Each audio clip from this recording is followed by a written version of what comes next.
Hello, everybody. Welcome with No, your Boyband. girlfriend's a graduate man. She's phasing in and as well.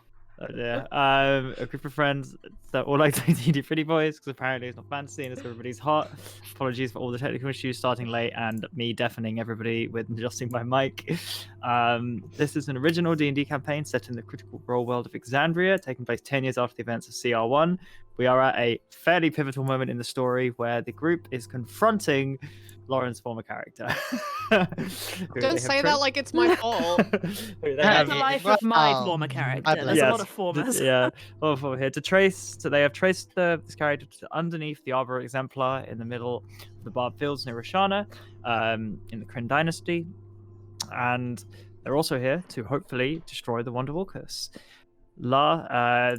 That's where we are. I'm Dungeon Master Jamie, and joining me tonight are the Spice Boys, the full category this time. So first of all, let me introduce Clued as Barnes, Eski as Zug, who's definitely not playing League, Sai as Aku. Yeah, okay. Sai as Aku, Luke as Ascor, who's back. Welcome back. Not busy being famous today. Lauren as Roman, and Erin as Hayden. Before we begin, any announcements? Yeah.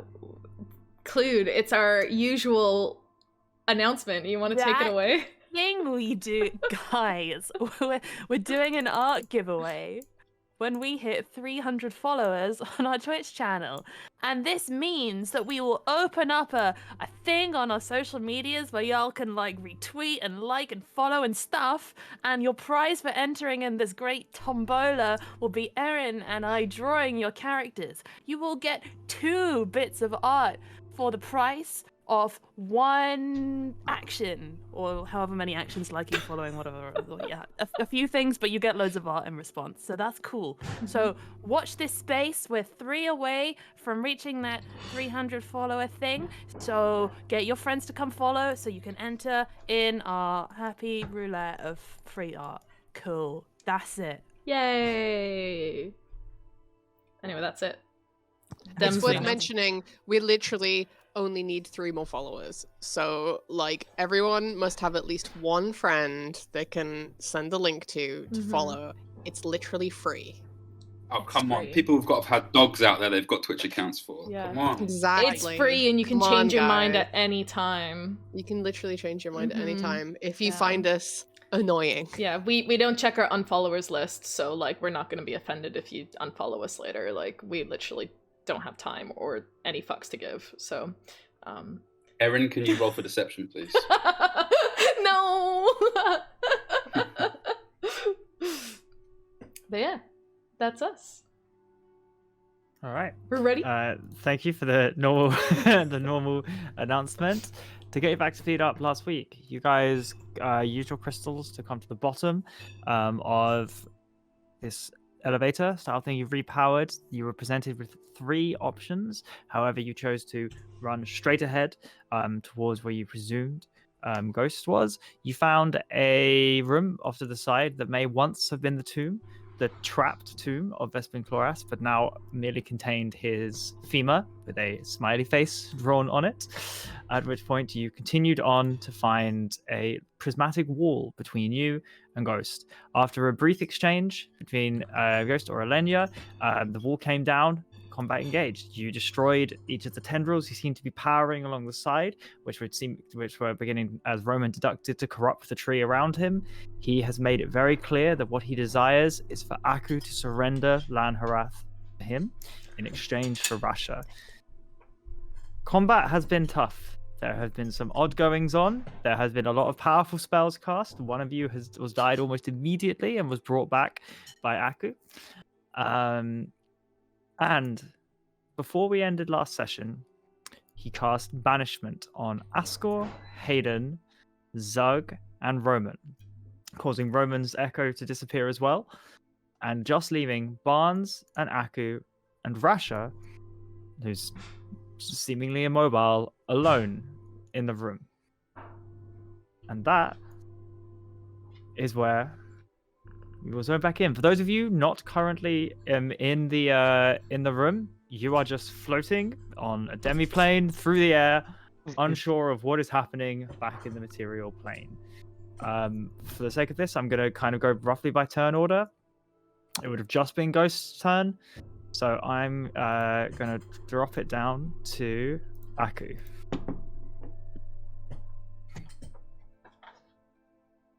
So everyone's just disappeared. Did we see Ghost cast banishment? Do we Yeah, absolutely. know And what just happened? yeah, you've seen it a couple of times. I don't know if you have it or not. I think you do, but certainly from the amount of times the party has cast banishment on foes, you know what's just happened. Okay. Well, I mean, I guess Aku's initial reaction is going to be to turn around and check who's around and see Barnes, and see what his reaction is, and keep an eye on Ghost. Barnes is halfway through drawing out a teleportation circle, so he probably has a bit of chalk in one hand. He's probably halfway also through cursing Roman, who I think just disintegrated his little devil body, or whatever it was, stabbed him. And he probably is looking a little at a loss for what to do.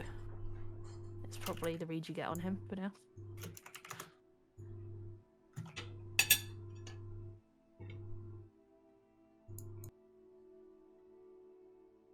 Is that a like you're just forfeiting turn and waiting for?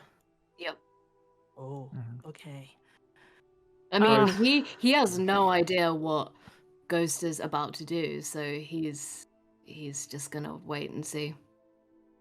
Okay, then if it drops to Barnes's turn, his eyes are gonna flick between Aku and Ghost, and I'll say, well, to be honest, I'm not really part of this. So whatever you're going to do, could you please leave me out of it? And he's gonna turn his eyes back to Aku and say, do you know, I told you should probably just decide whatever makes you happy, and I'm gonna stand by that one. Just do something you won't regret. Make sure I don't die. And I'll just be hanging out here drawing pictures in the dirt, okay? And he'll look back down at the ground and continue just whistling, drawing his little teleportation circle. Okay. Ghost is gonna saunter forward, I think is the best way of doing it. Kind of walking back up to Rasha. He's gonna look over to Barnes, who walks past and says, upstanding moral character. He's like looks down. That's never something I've been accused of. The thing. And he's gonna kind of you see him kind of place his hand, his kind of pink hand with kind of the black nails alongside of it, up next to Rash, like just behind the base of Rash's head and spine. You see ever so slight green magic, like almost as like a little spark between, and you almost see it kind of almost retreat and kind of almost back once he's preparing to cast a spell but hasn't. He just looks you dead in the eyes, Aku, and says, I honestly am shocked, impressed, amazed that after what I did to you, none of you have changed. You sauntered in here assuming it was just gonna work itself out. What did you expect? I was gonna roll over and give you back Rasha because you refused to make the choice? You are choosing, Aku. Every time you say we'll talk and you stab me, you're choosing. You can't escape this. Look around you. These people were never going to help you. They had no idea what they were doing. Even my brother didn't prepare. What was your plan? Did you have one other than walk in here and hope? I did ask that, actually. I didn't think we had a plan, no. So, Aku, for the last time, before I turn your friend here to dust, choose now.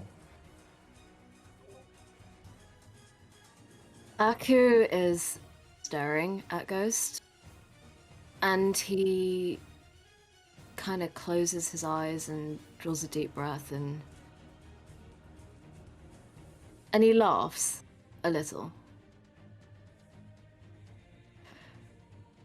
Ghost, Your speech is wasted on me.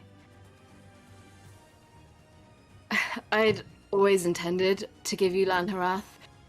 You've just... And he sort of looks around at all of the party disappearing, well, have disappeared, and says, you've just given me the opportunity to do it freely now. And he glances over to Barnes and sort of meets his eye. You won't tell, right? Oh, sure. Do whatever you want, man. It doesn't really matter to me. If you want to destroy the world, I'm all cool with that. Aku looks back to Ghost. He's a parasite. I'd been wanting to rid myself of Lanharath for as long as I could remember. And, well, as for my people... Well... My people left my mother and I for dead before she had even given birth.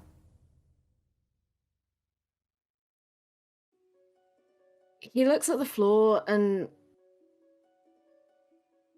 then back to Rasha, and his shoulders tense and he's frowning and he stops laughing.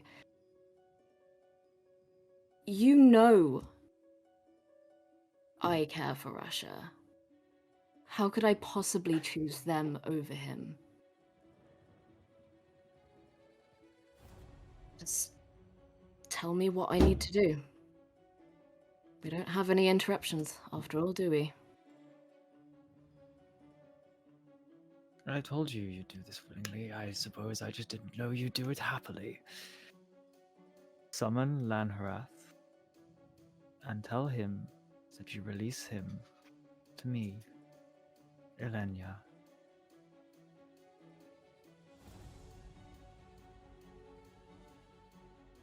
He takes another deep inhale and walks over to Ghost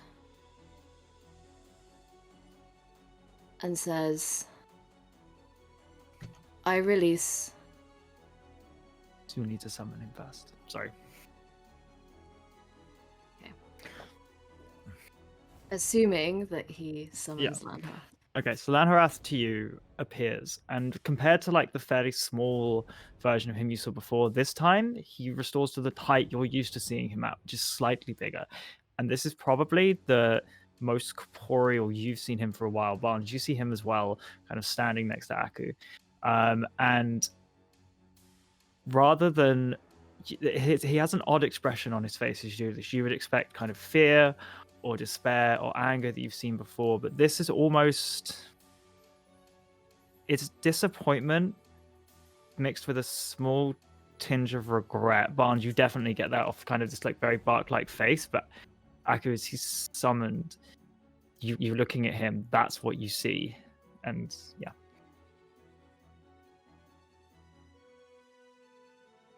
I mean, Aku briefly looks to Lanharath, but he's determined. He walks over to Ghost, turns back and says, I release you, Lanharath. And as you say, I release, the words catch in your throat as you feel a hand on your shoulder, a barked wooden hand. And as you turn around, you suddenly feel like wet around your neck. As once again, the blood kind of starts dripping down as you begin to, like your windpipes got like a voice is gone. You can't speak this time. But like Barnes, you see this as you see like an old wound seem to almost like open the scar around it, things, and just starts bleeding downwards, like almost filling the entirety of the bottom half of Aku's like shirt, soaking it with blood.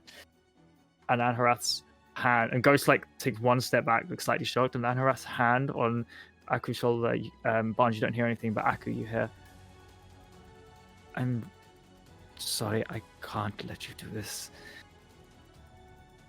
And you just see him like, for very quickly, his face flickers with the face of the lion you saw in the forest earlier. And to Barnes, to you, Lanharath disappears. To you, Aku, you feel him like, kind of, you see him like slip in, and suddenly he gets like hand forms into your shoulder and just begins to kind of like, his body morphs and kind of begins covering your chest up through your thing, covering your head. Barnes, you can't see any of this. And suddenly, it's almost like you're seeing the world through a mask, and that mask retreats backwards and backwards and backwards until you're looking out into the world through a window in kind of vaguely making out through kind of like wooden sticks, almost like you're sitting in a nest. And just, again, you kind of hear the reverberating voice of Lanharath say to you, I'm sorry it has to be this way. I wish it were different. And at that point, watching Barnes, you see Aku do this. Aku, you see this happen to your body as all of you kind of snap back in. This is after a minute, so whatever that means for your spell, Barnes. With the teleportation circle will be completed and drawn out, I suppose, so it's ready for use. Okay, whatever that means for you. And you see Aku, there's a very slight color change to his eyes, but the blood's kind of dried up, or like slightly dried up. This thing again, you see him wheel the spear around, point it at Ghost, and say, I was never going to let him give up my people.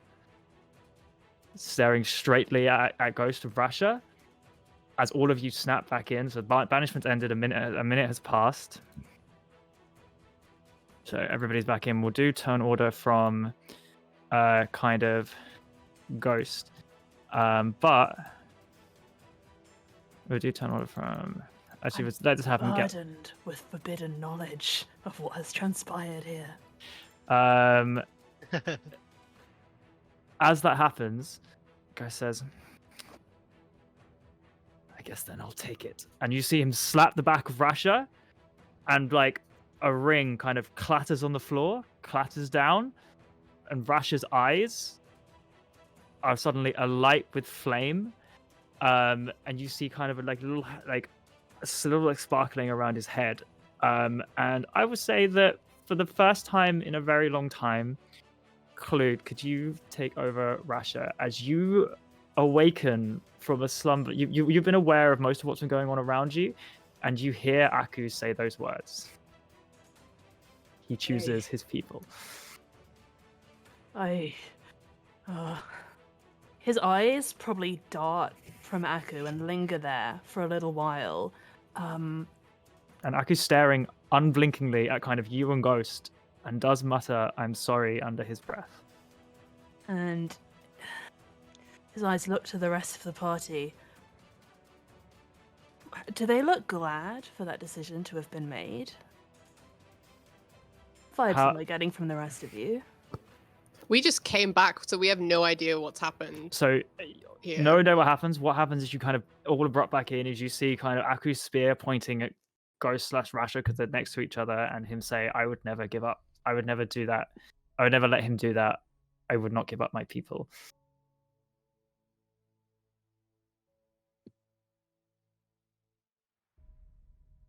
Then Rasha struggling to read. Oh, sorry. Go on, Jamie. No. I said, does anybody? How would like you can say how you react if you don't know because you're in the middle of combat and you've just like lurched back into reality. That's fine. If anyone wants to say anything or unsure about how your character probably looks right now. Not sure, to be honest. Okay. Shook. Pissed off. Sorry, is Aku still like covered in like blood? Yeah, there's like a decent amount of dried blood kind of all around here, and you can vaguely make out the scar still there. And when he says that line about I would never let you have my people or whatever, does that sound like him? Does that sound like something that Aku would say from our times spending time with him? Like, it's quite like a definitive Aku. Like, it's not. There's no like flowery language. It's very to the point, which is canon. It is Aku. I suppose the voice is Aku's. The phrase is ambiguous as to if it belongs to a specific purpose. It's a specific person. More our time getting to know Aku over the time we've traveled with him, and any times he's spoken about his people and his desires and plans to rid himself of Lanharath, etc. Do we feel like that something is in character for him? Like, would we get like a maybe he's been charmed or mind controlled? If you want to make an insight check, sorry, Sai, did you want to say something? Yeah, I have a question. So, considering his neck is gored up again, assumedly Lanharath is communicating telepathically to the entire group. No, that actually came from Aku's voice, like he spoke. Even So- though Yeah, his... even though he's Alright. Lanharath seemed to stop Aku speaking, not necessarily himself. I rolled a 21 on insight. 21. I mean, you might not immediately know what exactly is going on, but Aku did say, "I would never let." The Aku said, "I would never let him do that. I would never give up my people." Okay, so it's kind of hard to specify what that's about. The him there is odd. Surely that should be I. I would never do that. I would never give up my people. Not I would never let him do that. I would not. Anyway, sorry. Okay. The party's probably quite unreadable. They're all in the midst of combat. They've all just returned, but I imagine relief probably flushes over a few faces, given the fact that they've returned. People are alive. In that Rage, case, and anger on Romans is. in that case, Rasha stands quiet for a moment, having just heard that the choice was made ultimately to save Aku's people over himself, regardless of who actually made it. And he looks to the ground for a second and looks back up again, and he says quite quietly, "I don't really blame you for making this decision, but that doesn't mean that it hurts me any less.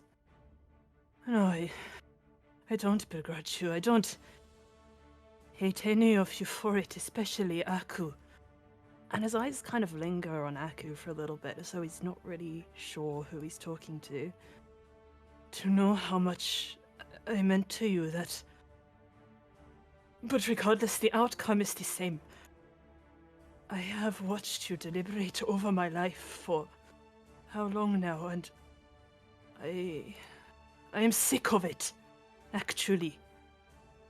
I am sick of being this person who is joked about, whom decisions are made about, who never decides anything himself, who has no agency in his own problems.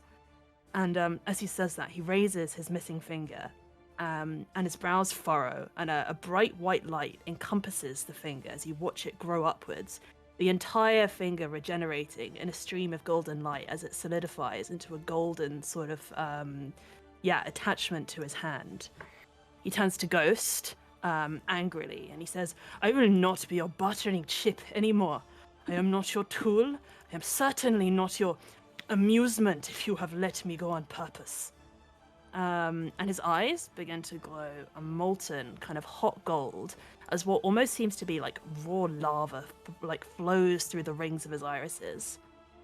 And he turns to the party, and he seems kind of caught up in just how angry he is at the situation as he's been put in. And he says, "I am not your support in fixing your problems at the cost of my own.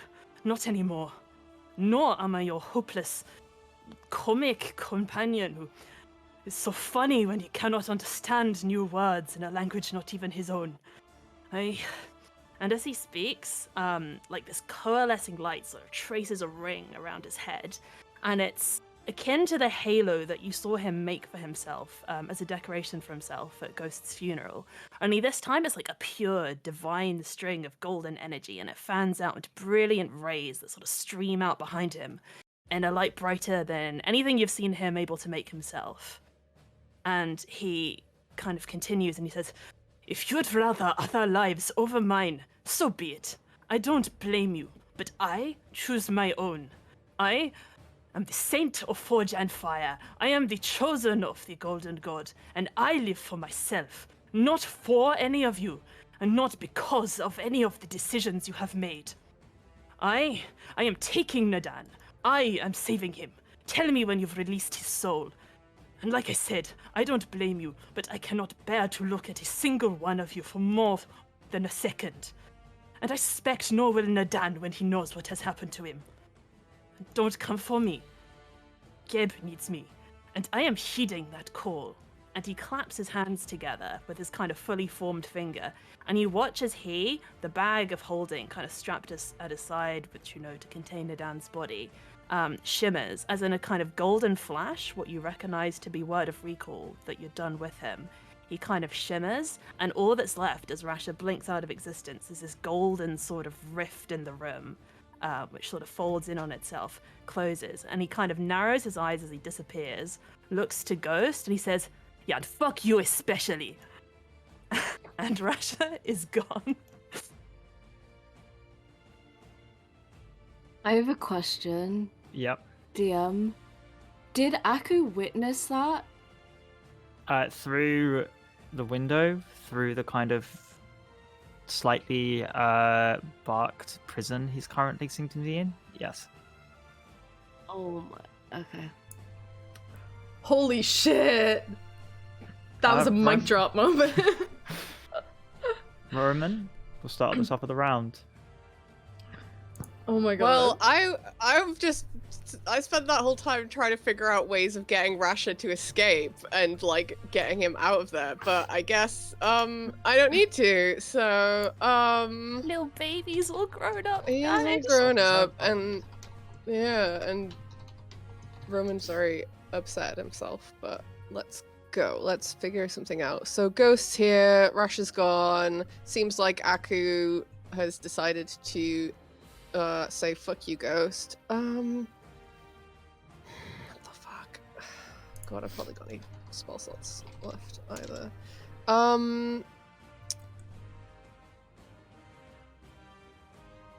And Barnes has finished his teleportation circle. Yeah, he's finished whistling and was probably looking up at Rasha, kind of like slightly in awe, and maybe quietly he goes, "Oh wow, he's actually much cooler than you gave him credit for." And kind of pointing down at his side with a thumbs up. That's a fucking Spider-Man meme, like you. He's just Rasha. twiddling the chalk between his thumb and forefinger. Yeah. my Why goodness. are there dog food bags in my coat? There should be dog poo bags in every coat, I do- Jamie. in Just everything in I case. own, there are dog food bags.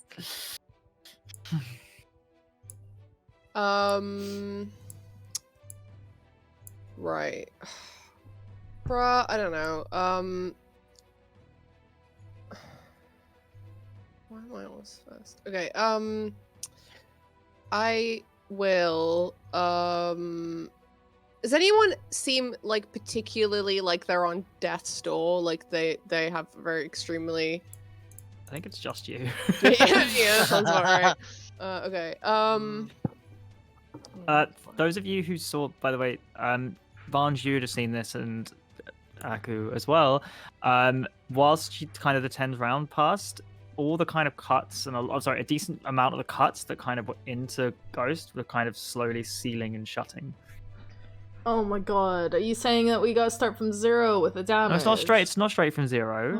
Because he is Oh. healed. Why's he got regen? He's just hit dice. Okay, sorry, whose turn is it? my turn. Oh my god. I don't have anything. I'm sorry, guys.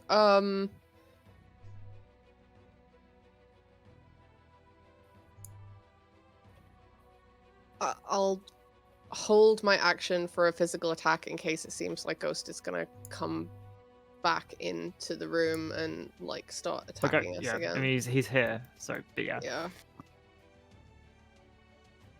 Okay, holding your action, cool. Ghost is gonna look around.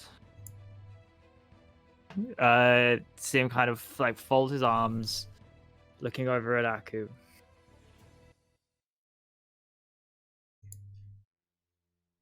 And kind of just narrows his eyes, staring at this, like probably trying to work out slightly what's going on. But it's just gonna turn to each of you afterwards. As I said while you were all taking a little break,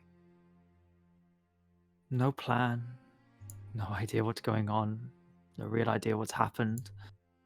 Have you even told anybody about this? If you all die, who's coming for me? Anyone?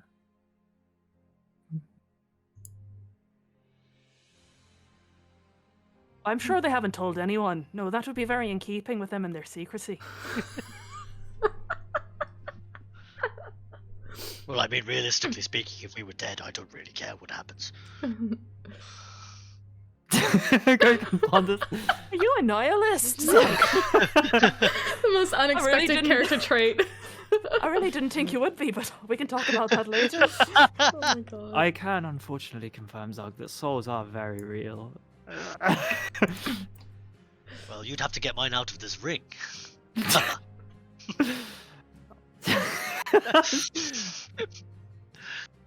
Whatever happened with that, actually? Well, if you stayed with us, you would know, but you didn't, so now you don't. The It kind of gives a salt. kind of smug smile. So what is the come on then? Run at something you don't know. Run into oblivion.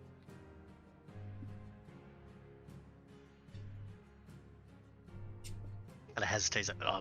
You first. I would say it's Askel's go next. That could be go. Okay. Can you guys hear me okay? Yeah. Where's this teleportation circle being drawn? Here. Yeah, Okay. so by Barnes' character. By Mr. Burns' character. Okay, alright. And DM, is there any cover in that room, that chamber of any sorts? Not really. Mm. That's why Asko was out there. Hiding. Makes sense, doesn't it? And this staircase behind my character, is that descending west or ascending Yes, it's west? descending. Yes, descending. So if I go to my west, I'll be going downstairs. No, sorry. What am I talking about? You were going upstairs if you go to your west. Well, I still like those odds. So Ascor is going to make a maneuver to this location and just say something along the lines of, he always talks in riddles. And at that moment, grabs his robes by each side and spins them behind him, does a sort of 180 turn, and from behind him, the magic missile spells cast at 5th level, and Okay. 5 darts start rolling towards Ghost. Yeah. Yeah, So- you see all the darts like home straight in. There's no chance of missing, and each one kind of you see it hit Ghost and just kind of almost crystallize the white energy and fall straight to the floor. What? And then Asco himself is going to just dive in with his last bit of movement out of sight. Yeah, just about there. And begin his usual tactic of hyperventilating. Okay, I have a panic attack. Hayden. So, I guess basically after Hayden kind of reapparated from the banishment spell, probably the first thing he would have looked at was Aku and Rasha, and seeing Aku's like kind of throat like covered in blood. He doesn't know that there's not a new injury underneath there. He's probably gonna like gasp in shock at that. But is he still unable to move forward due to Ghost's fear, or was that ended now? Ended. Okay, cool. And then when Rasha kind of finishes his speech, probably like in the final moment before Rasha like disappears out of here, he'd probably shout, "Rasha, no!" But alas, it is too late. So he'll probably, oh man, running that close to Ghost is scary though, even if I don't have a fear. Oh, I don't like this. Would Ghost have an attack of opportunity? No, that's meta knowledge. No, that's silly. Oh no. Yeah, I guess like Oathbow's still in a hand, so probably instinct reaction would be to fire off another shot at Ghost. Okay. So Oathbow. Oh, I guess would I have I could use steady aim if I'm not using any other actions. Yeah, absolutely. Although I probably don't want to do that. Oh wait, hold on. So I don't get to choose which of the three. I just get to re-roll one, and because I have advantage, I have to use the higher one. Yeah. Okay, well, 25 then is 25 does my roll. not hit. Does not hit. Again, it looks like it's supposed to, and it kind of almost phases for a second as Ghost puts the reality around him. Oh man. Okay, well, that's my turn. Cool. Aku's turn. False prophet.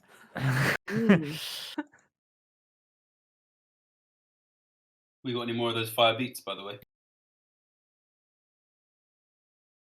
We need some fire beats. Yeah, we can. I can res the beats. So DM, can Aku actually do anything? Yes. I will message you.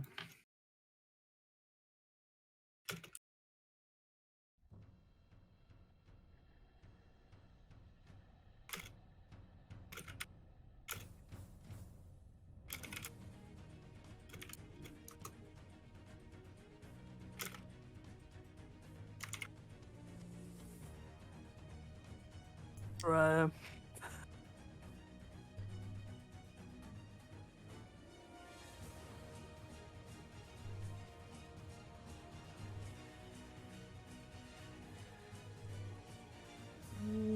I'm trying to workshop what I'm going to do on my turn, and I don't know what the answer is. But how do we do anything in this scenario? It's crazy. We need to leave because we can't kill Ghost, but we need to stay because we need Vespin. Yeah. We need Vespin, but also we don't have his femur. Yeah, we need that too. But also we need to pop a corpse back in that thing, right? Is Operation Build a Lich still on the cards, though? I mean, at this point, why the fuck not? What have we got to lose? I mean, if Chloras is still dead, is he dead or alive? Sorry. He's a bag of bones at the moment on the floor. He's a little perfect. pile. You know what that makes him? Makes him an object. Check those spells. Well, are you gonna eat Vespin's bones at Ghost? Well, one of the problems was, didn't something try and pick up Vespin's bones and then it started disintegrating when it touched the bones? Yeah, my devil summon tried to pick it up and it took like 40 points of damage. Yeah, well, I'm saying we got mage hands out here. We got all kinds of things out here, you know? I think if we turned the pile of bones into a lich, they could move themselves. Yeah, creating a lich was a potential option. Lanharath Aku points the spear at Ghost, and you all hear it in Aku's voice, which I can't really do, sorry. I cannot hold him forever. If you let us go next time, I'll let him choose again. It'll be easier for you, or else you'll be trying another one, and they might not be as easy. And we'll leave it at that, Barnes. Oh my goodness. I really wish I knew the context behind some of this. This is so confusing. Guys, do you know, I really don't think we could win, and I also don't think we can run away yet, but the option is there, so, I don't know, how about we get my old pal Vespin to help us out or something? I don't know. The bones seem pretty ripe for magicking. Scary, I guess, and, Then fucking magic them, you wizzy little magic man. You're the Archmage. Do something. Fucking Archmage. If I was a fucking Archmage, I would have sorted this shit out by now. If you were an Archmage, you'd be just as useless as Vespin Chloras, which you are. Make it my turn to use my inspiration on the party as he cusses down Roman. Very inspiring. You feel inspired. It's 11 temp HP. The HP. Is that on top of the 11 we already have, or? No, I don't know who's missing some, but we're just gonna have a refresher because I've got loads of uses for this. If you want to move, say closer to the pile of bones. Hell yeah! You can use your reaction to move to the pile of bones or the teleportation circle. That's what to go grab the thing. And actually, action. He's. Does Aku look as though he's taken? No, he's not taken damage from the bleeding, has he? No, I don't think so. So we decided we're not fighting Ghost. We're we're leaving.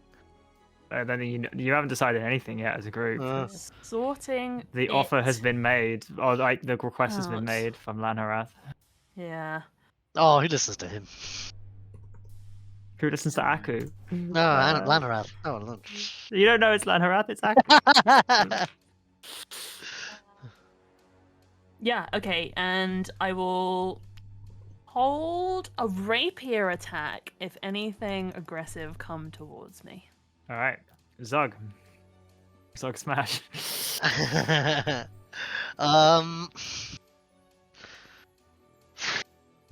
Yeah, well, I've used that little bit of inspiration to move close. So Ghost looks like, other than healing up a little bit, nothing really has changed No. to how he looks.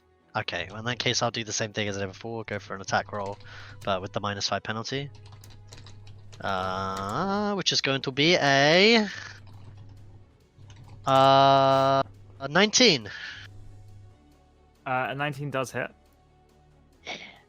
Okay, cool. In that case, that is a. Well, that's not very high, but that's okay. And one of these. That's quite low across the board, but whatever. 17 damage on that one. 17 damage. Okay, cool. Yep. And then go for the next one. Same. Actually, wait, sorry. I didn't add 10 to that. 27. 27. Okay. Yeah.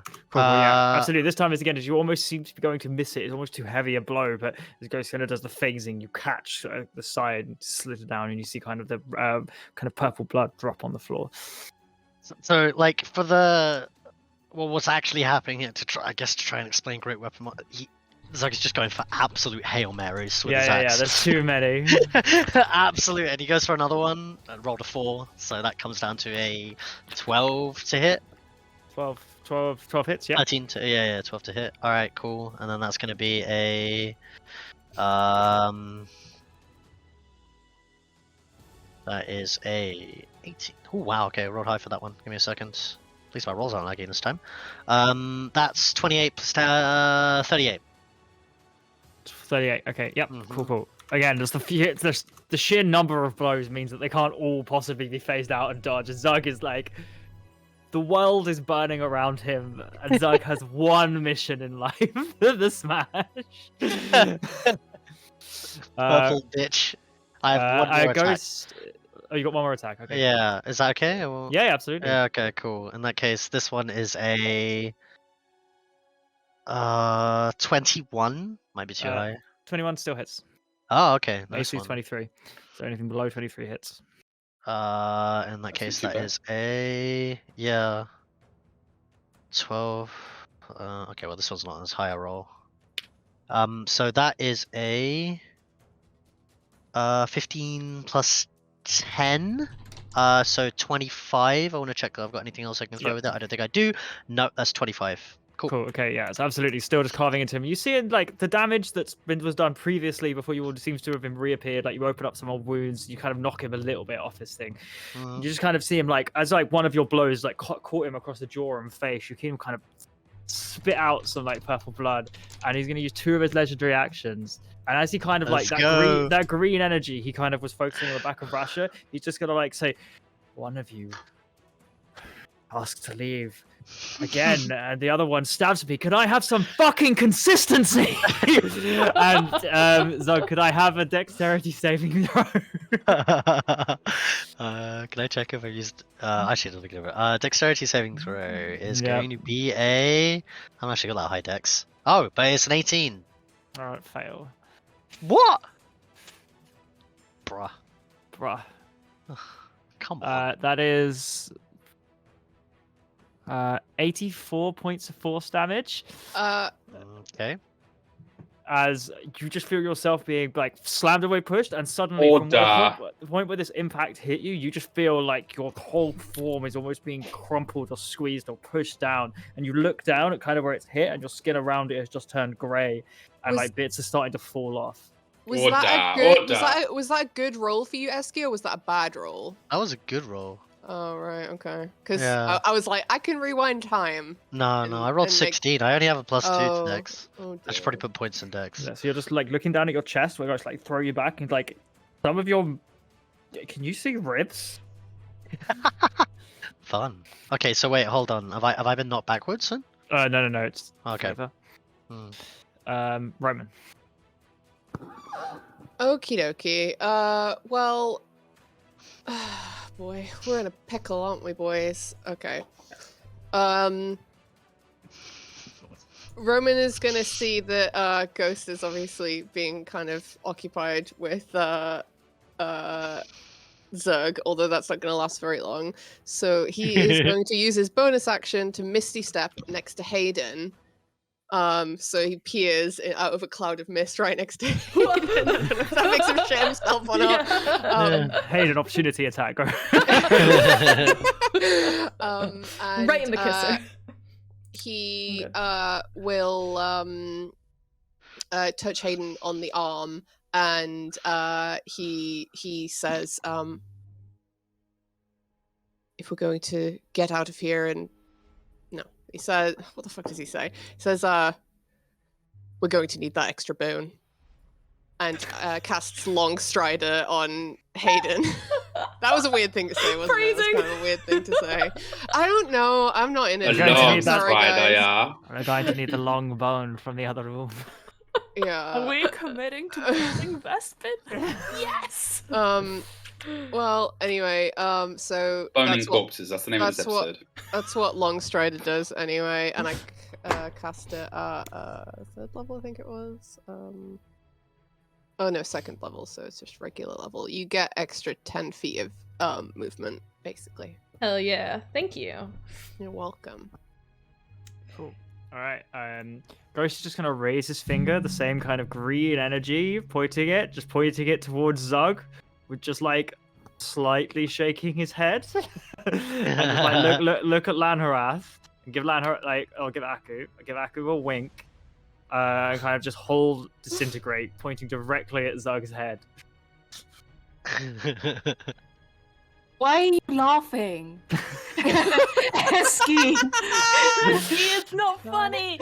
Wait, Because I can't die to a one shot.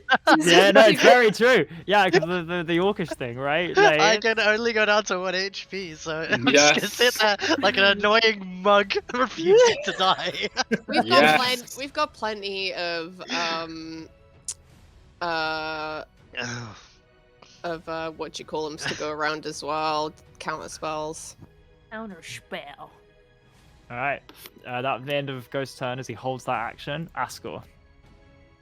Oh no, it's me again already. That's horrendous. Okay, so I've overheard some of the chit chat, of course, from where I am. First thing I wanted to ask is the difficulty in which people are finding making their best swings at Ghost. Is that discernible to us? Can people see? I Is think it like someone makes a terrible kind of like backhand swing and somehow Ghost is like, and gets hit, or like, you know? Yeah, I think so. You guys have done some that have been like completely off base, and somehow it's hit him. Like there is, I think you noticed some level of reality bending kind of around him. Whether or not your character understands what that means in the terms of like D&D is perhaps not entirely clearer.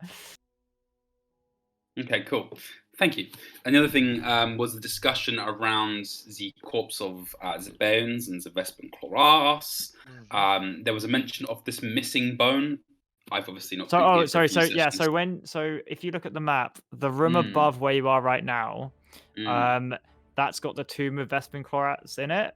And when you guys opened it up to destroy the wand, you saw just like a single femur there with a little like smiley face note on it. And then the actual body is over here, obviously. Cool. Did we touch the femur? So we know the body will disintegrate humanoids if touched. What do we know about but femur? you don't know that. We know it did Wait, damage what? to. Necrotic damage to my devil boy. Yeah, it cast blight on someone who touched it. Okay, so we know touching these things is a bad juju, Not nice, essentially. Yeah. Cool. And do we know anything of the bone by itself? I Did don't we think touch, anybody. interact with the bone in any way? I think someone did interact it to kind of flip it over. Yeah, the femur didn't seem to quite have the same effect. Cool. So the femur's chilling. Cool. All right. I don't know if that's. It's answered all my questions. I don't know if it's made anything easier. So let me just check a little thing right here. Okay, so that's that. All right, and if it goes out of that, then it's that. So what? And so yes, I overheard the discussion around reclaiming Vespin Chloras' body as a strategy. Mm-hmm. Okay, sick. Because we know from ages ago that one of our goals is to see about getting the rest of the remains of Vespin Chloras to reunite them with the head, which will destroy the Wand of Orcus. Like, that's one of our plans of being here, as well as getting rid of Ghost, right? Yeah, of course. It so happens to make a lich who'll do us a solid with Ghost, question mark? Maybe. Sick. Sick.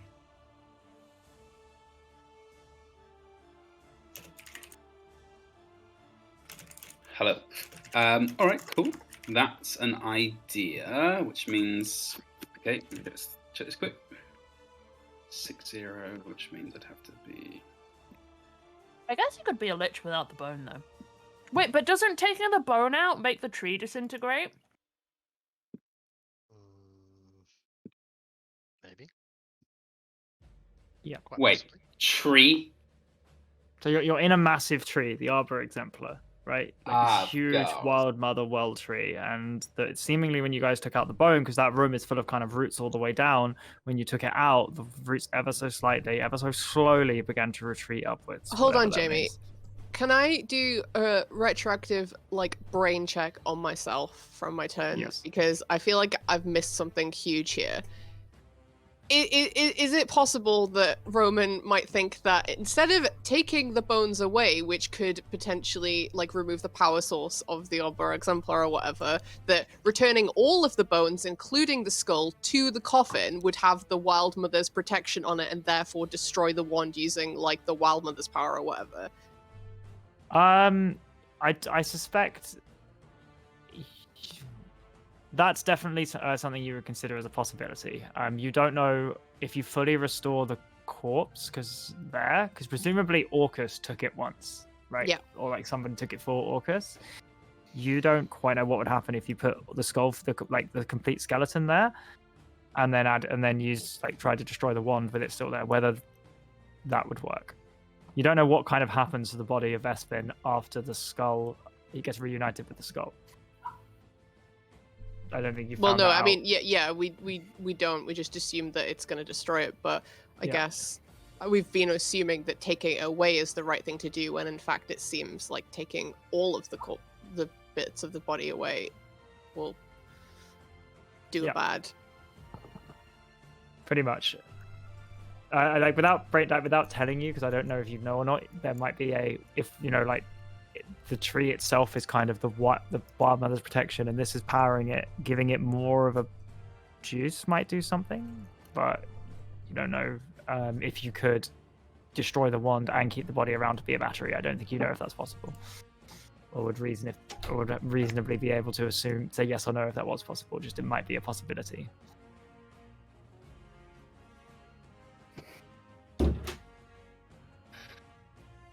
Very good. But yes, just to clarify, so I'm not metagaming, I just want to recall that I have heard that there is a plan to get Vespin's bones out of here. Yep. And it wasn't immediate. It wasn't like you remove the thing and it starts like collapsing like Indiana Jones style. It's just like a very slow receding happened. Okay. And that was moving the bone from the coffin rather than the Vespin's corpse itself. Okay, cool. I think Ascor's probably, while everything's been going on, has been gaining some oxygen, and he's gonna make his move. So what he's gonna do is, and I'm sorry, I'm right in thinking that Rasha has left. He's just kind of gone. Teleported out. Te lo pido. All right, cool. The teleportation circle we have is somewhere like here, right? Spawns, yeah, there. Cool. that's all I need, I reckon. That's all the incentive I need. So old Ascora, is going to make himself a little chicken manueva out to this location, I'd say, 30 feet.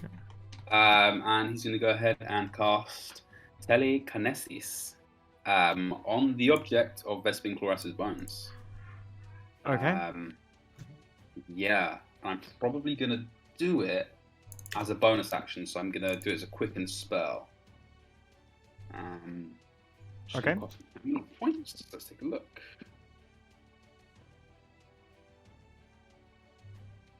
I think it cost me 3 points. I'll do that in a second. But cool. All right. So yeah, I basically cast telekinesis on this thing.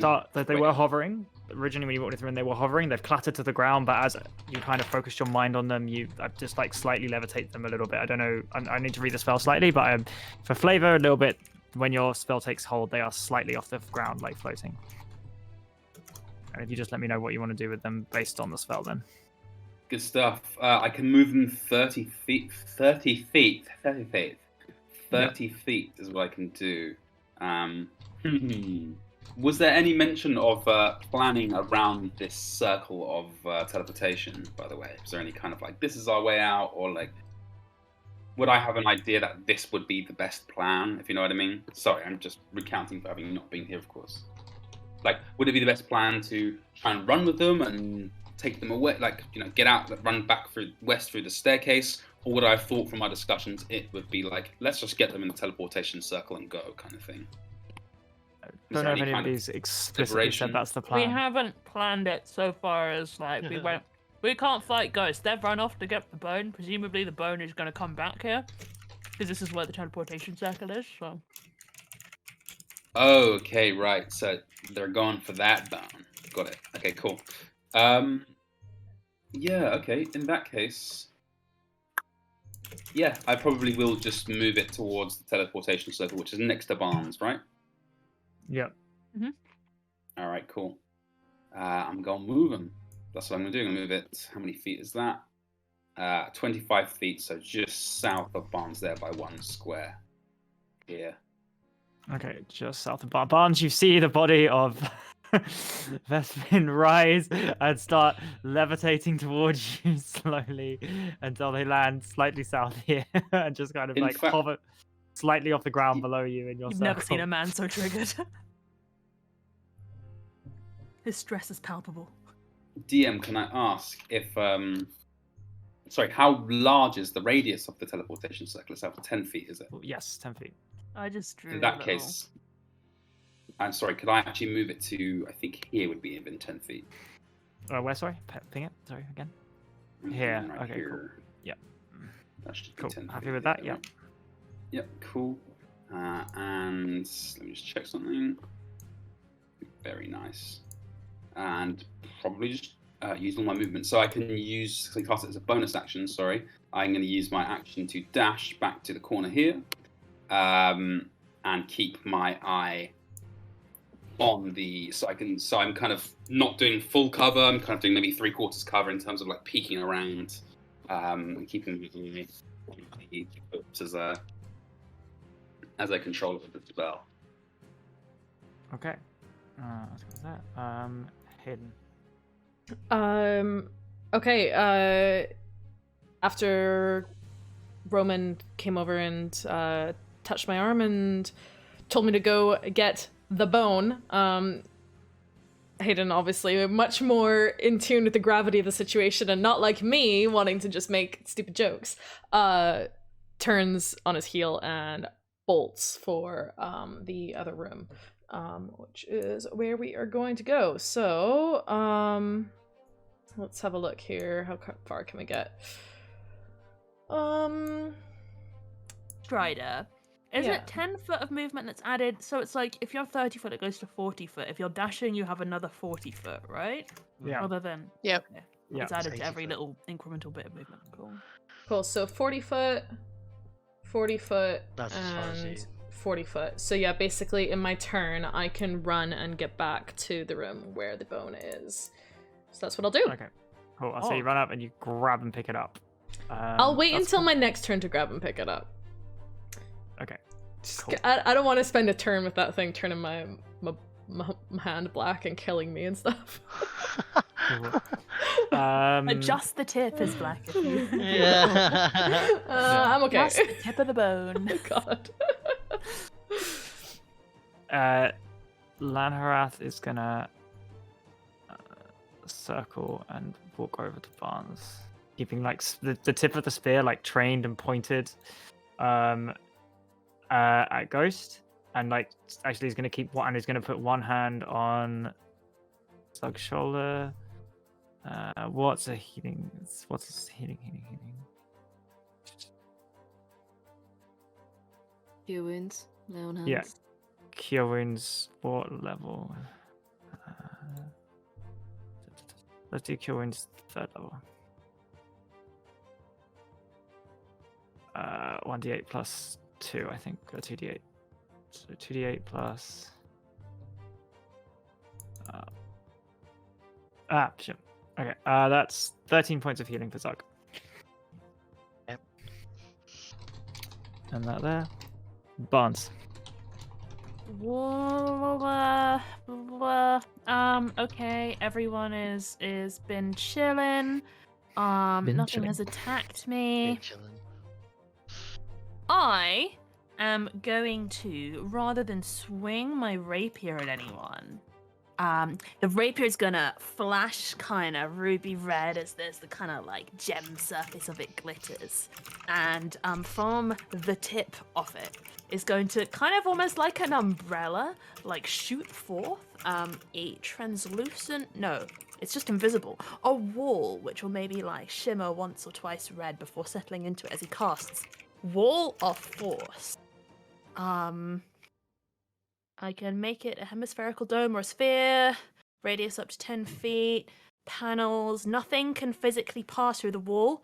It is immune to all damage, can't be dispelled by dispel magic. Disintegrate, however, destroys it, but that's not where he's pointing as disintegrate. So we are just going to put a wall of force between us and Ghost. So it's going to separate between Zug and everyone. Oh, right? wait, but everyone's like a chain right now. We're like a daisy chain.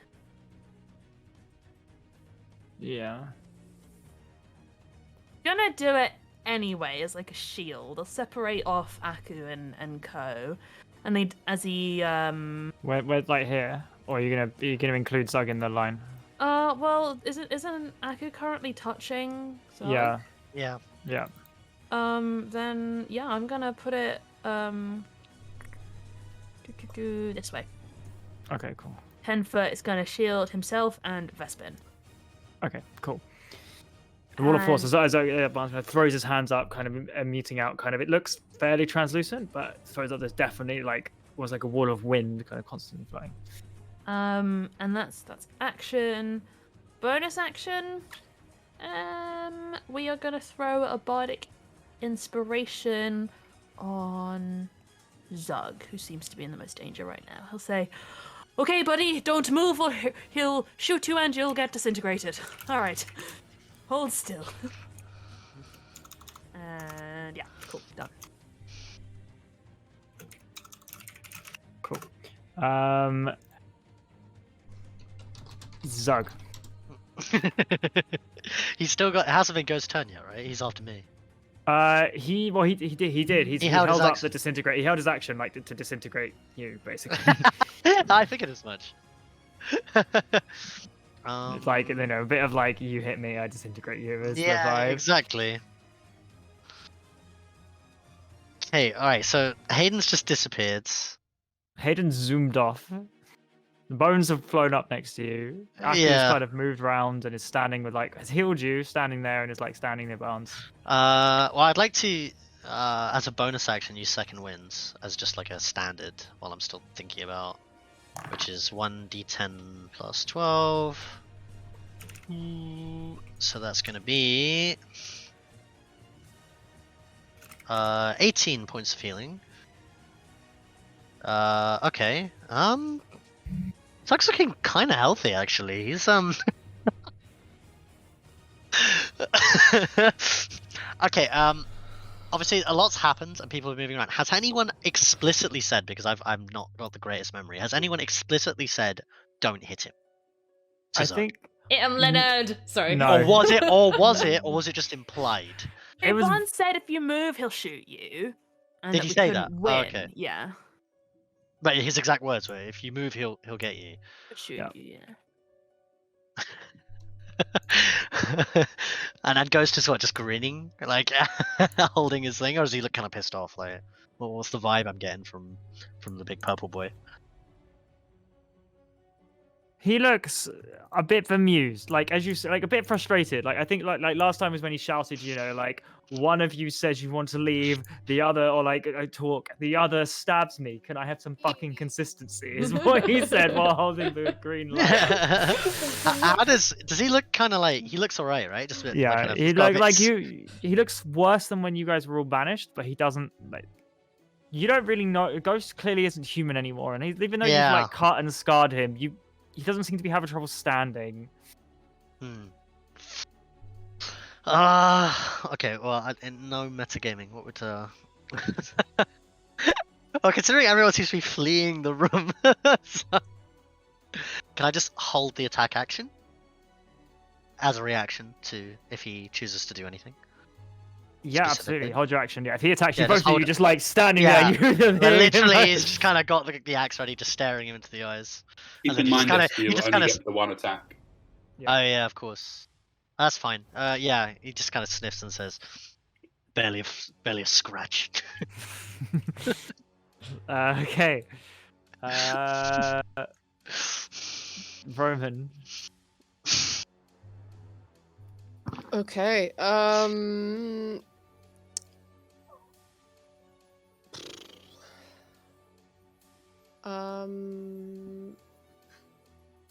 Boy. Yeah.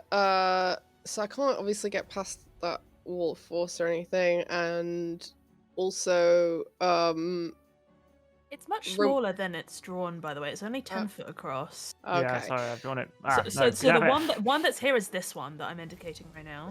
See, like I 10 could foot. go, I could see going into like chop up on Ghost being a thing, but like I have 10 hit points left basically, so I'm not gonna be able to like take stuff in the way that Zug can. Well, I mean, it's not infinite how much I can take, but yeah, it's a decent amount. Yeah.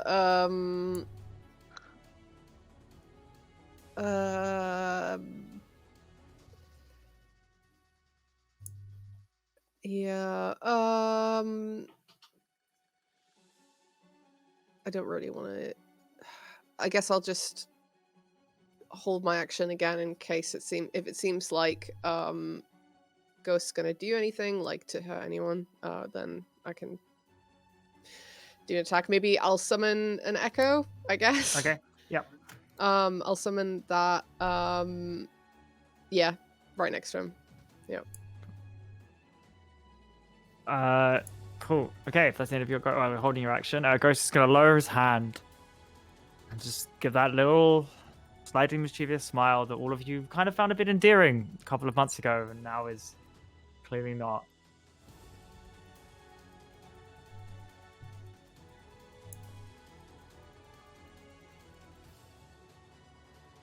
I actually just can't believe you didn't have a plan. I'll be here.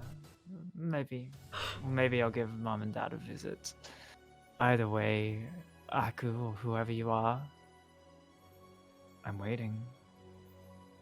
I'll get my answer. Askell. Hey, so that red line there represents a wall of force, right? Yeah. And that's the extent of it. Is it super high? Is it wider than the red line? Or... It's 10 by 10 foot, so it's smaller than the red line. It's shielding, the teleportation circle, bonds, and Vespin. Oh, it's our wall of force, is it? So Yeah, it's it's immune to yours. all Oh, yeah, yeah. damage, and nothing physical can walk through it. So you Right, gotta it's walk a around. good guy wall of force. Great. That's It's a good good guy guy wall of force. That changes things. So I can see the bastard himself over there, can't I? Mm-hmm. All right, quick little wee measurement. Yeah, that should do it nicely. I reckon that should do it nicely. Let's have a quick look. Yeah. Doing some maths. All right, cool. In that case, Ascor closes his eyes as his back against the wall, steadies himself for a second, and as he opens them, they are kind of like two kind of fish bowls full of deep blue seawater. And he begins sprinting around the corner. As he gets to the sort of top of the stairs there, sort of water gushes down the staircase, and he sort of slides down almost as if surfing, and comes to the bottom and skids. And once he gets to the bottom, you see the water begins to sort of cook off and evaporate around him, and sort of circles expanding out from around him. And I'm going to cast Disintegrate on Ghost as a heightened spell. So he makes that's at 6th level. He makes it at disadvantage to save. Bruh. You're muted, James, by the way. James, you're muted. Alright, he's gonna counterspell you. So he's gonna need to roll. That's okay. Okay, fine. As he goes to counterspell. Anyone else is free to do the same, of course. No, absolutely. No. So he's done it in this fight. So don't worry. It's been bullshit. We accept the bullshit, but my guy's been bullshit too. As he kind of goes to kind of cancel out the magic, you see him slam down. You just react as you let it off with your other hand. Kind of one hand focusing on powering the spell as much as you can. The other one negates Ghost counterspell. Oh, and you fire it off, and this time there's like that little shield that you saw the crystals hit, that you've seen every other spell kind of bounce off. This one, as it hurtles towards him, you see his eyes go ever so slightly wide, as he is aware that this is not going to be blocked by that. And that's so that is a 22 on his saving throw. I forget about it then. Just forget about it. It's half damage, right? It's half damage. No, it's 0 damage. It's suck or save, Disintegrate man. is a all or nothing. All or nothing, dude. Yeah, it's a lot of damage or it's no damage. As those eyes go wide, you see him kind of for the very first time, kind of almost inhuman reflexes ever so slightly, like slam at the side, and you see the spell go back, hit the wall, and the wall at the back just begins to kind of disintegrate and crumble around.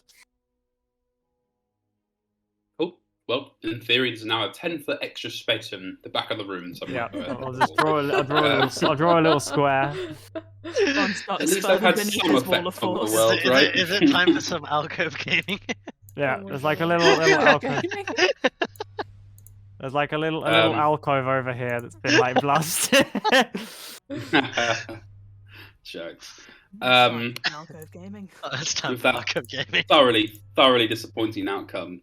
Ascor is actually, in fact, his arms are just going to flop to his side, and his eyes still look like they're full of water. And he goes, "Damn it!" He doesn't even begin walking up the stairs. He just begins sliding up the water again, and the water sort of retreats with him, and he goes exactly back to where he was.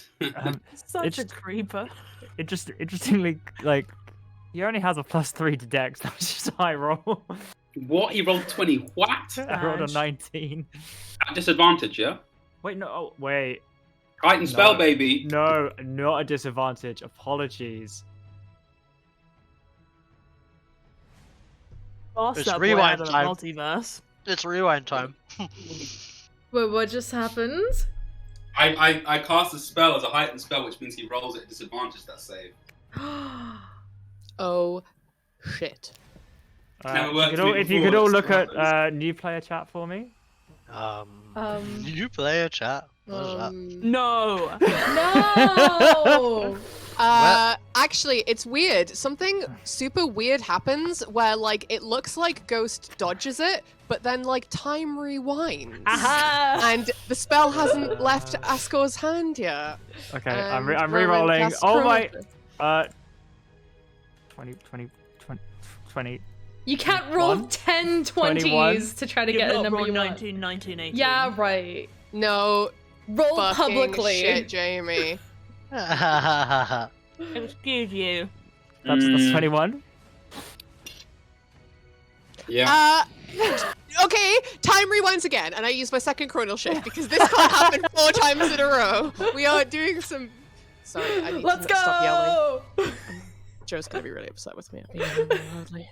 Is Chronal Shift He a should be reaction, watching or the can you stream. just spam it? No, he's got like a couple charges of it.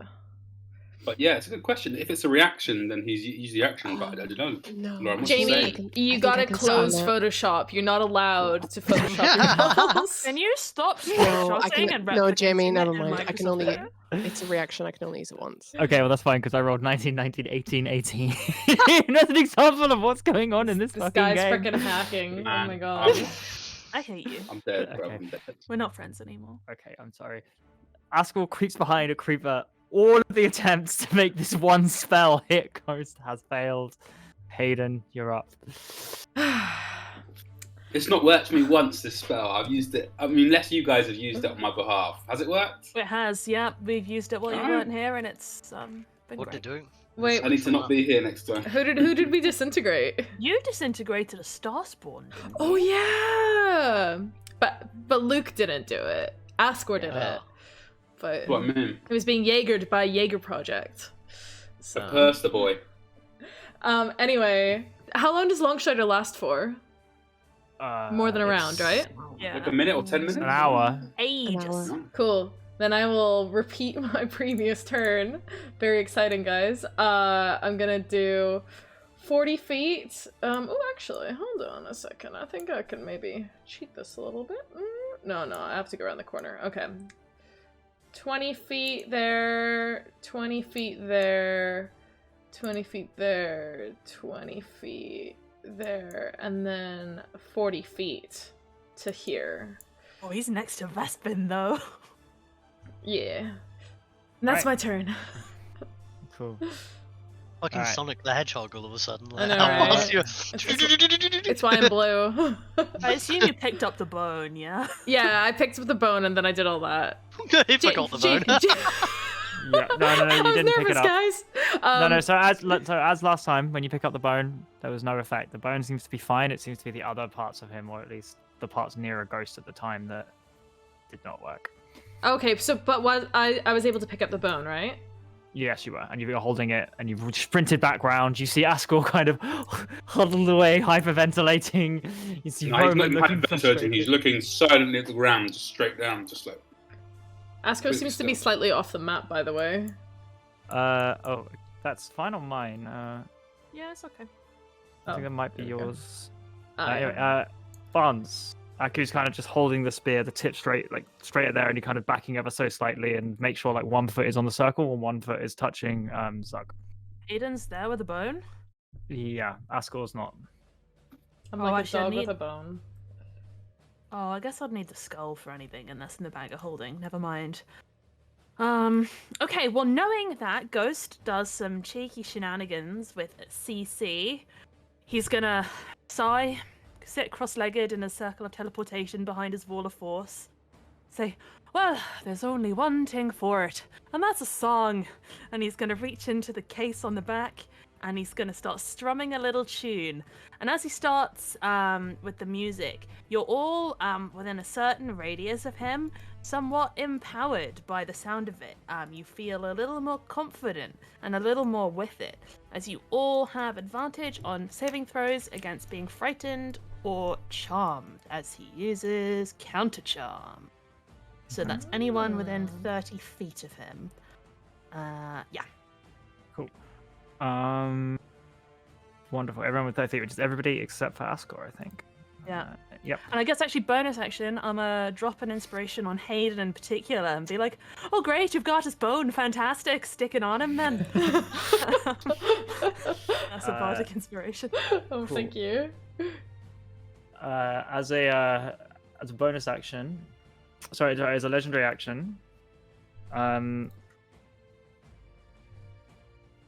delayed.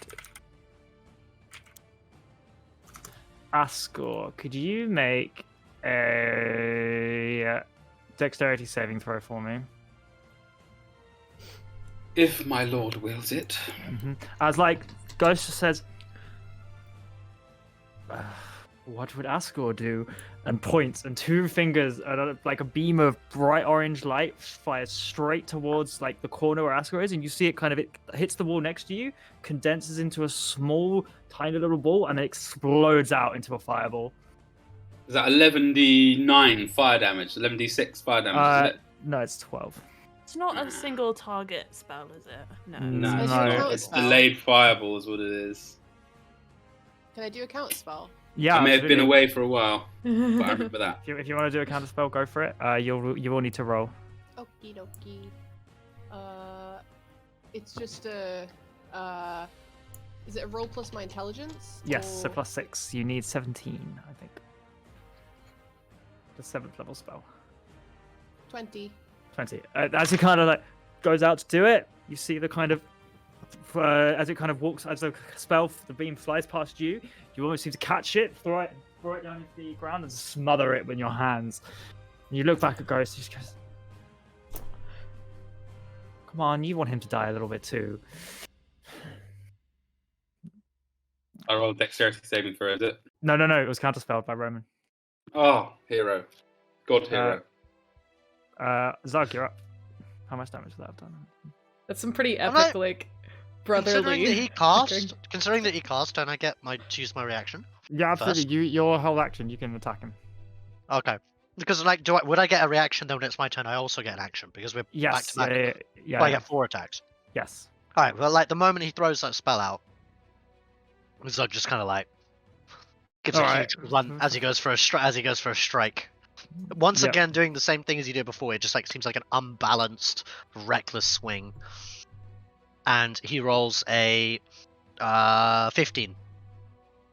15 hits. All right. So that's with the reaction one, and that is 9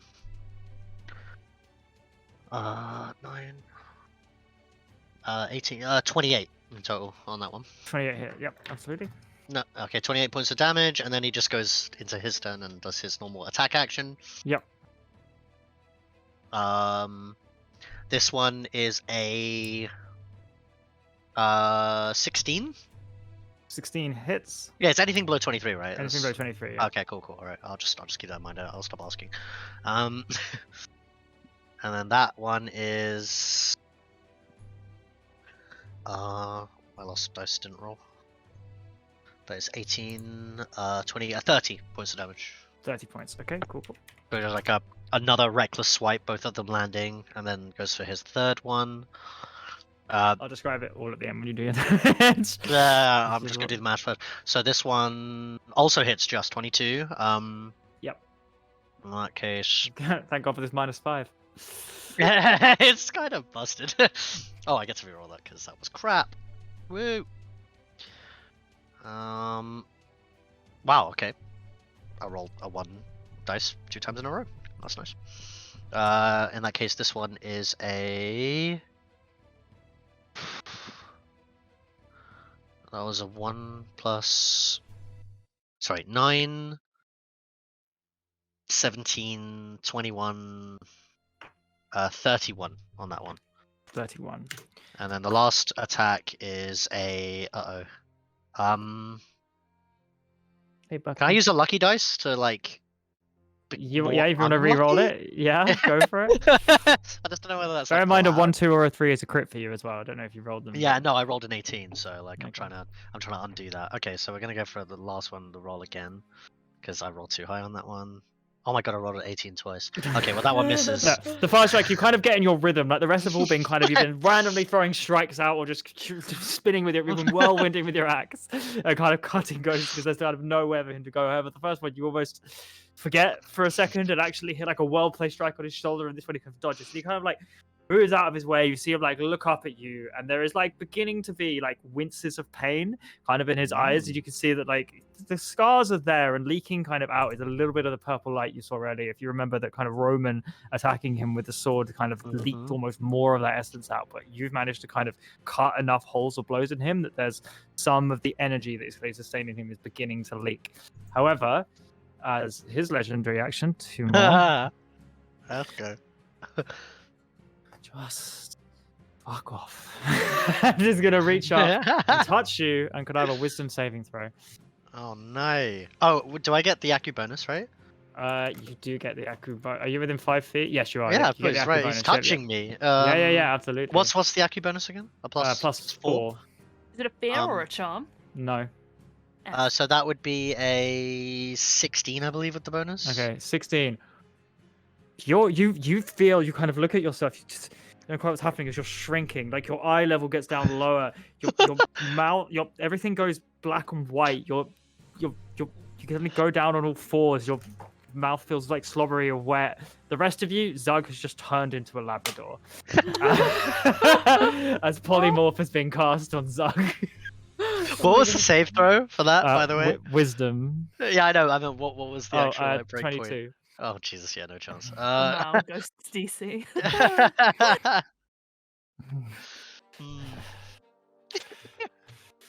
Roman. Okay, so Hayden's back with the bone, and we just need Ascot now. Okay. Roman's going to run his movement and kind of run around the corner, or almost run around the corner, and shout to Ascot. Barnes has created a teleportation circle to get you all out of here. You should make your way towards it. Yeah, am I able to reply over word? Yeah, absolutely, go for it. He just says, "I'm ready." I'm still here. You just hear back from the corner of your mind. And that's the end of my turn. Okay. Ghost is gonna like lean down and kind of tap the puppy on its head. Puppy growls. Form suture much better. I can't like take his hand, but form suture so better. One, scurry away. Fascinating specimens. I can't wait to see how you develop. Ridiculous. Ascot. My go already. Jesus Christ, mate. Alright, let's take a wee little look here. Okay. What I will probably do in that case is move over to Romanov, and say to him, just, shall we go then? And sort of, he'll do the shape of hand, using bonus action, I'll kind of do that conversation to just say, shall we go then? And sort of do the gesture of a dimension door, which I think he should be aware of as an arcane specialist. Kind of infer that's what I've got planned. And does Roman reply? 2 seconds. I just need to ask Jamie a question. Yep.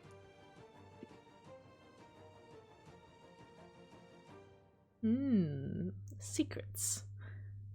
Fine. Keep your secrets. Fine, keep your secrets then.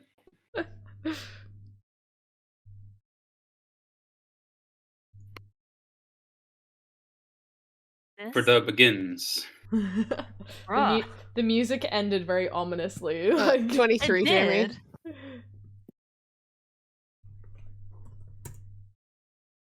23 what? What's going on? What?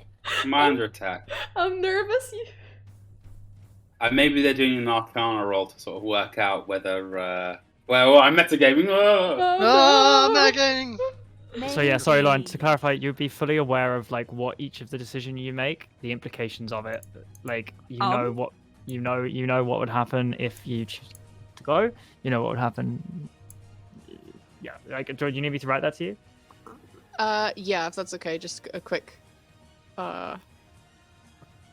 You mean if you I need you to go write it in to the me as well, door- Max. If you go in the door, then you go in the door, and if you don't go in the door, you just don't go in the door. That's the decision, right? That's all there is to it. My boys, I'm nervy. I'm nervy. I don't like it.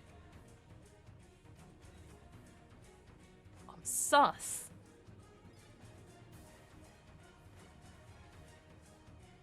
What's happening? Actually, Ro- let's whisper. Let's whisper Oh, very quickly. okay. Yeah, this is a lot. There's a lot of Yeah, important yeah. stuff happening in this. If everybody mutes, please. Okay. Whoa. Stand by, stand by. One second.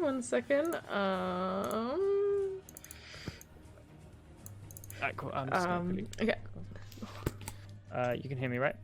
I can hear you. Yes. Okay, so Roman would be fully aware that if he stays and there's a battery for the tree, he's a little bit at Ghost's mercy, but Ghost kind of wants the tree to be powered because, like, Ghost is currently the only. You cognizant. Ghost has managed to be here from the far realms. Kyphon isn't bound by the Divine Gate. He's bound by something else, something like super far away. He's not blocked by the gods. The Divine Gate is there to stop the Betrayer gods coming in.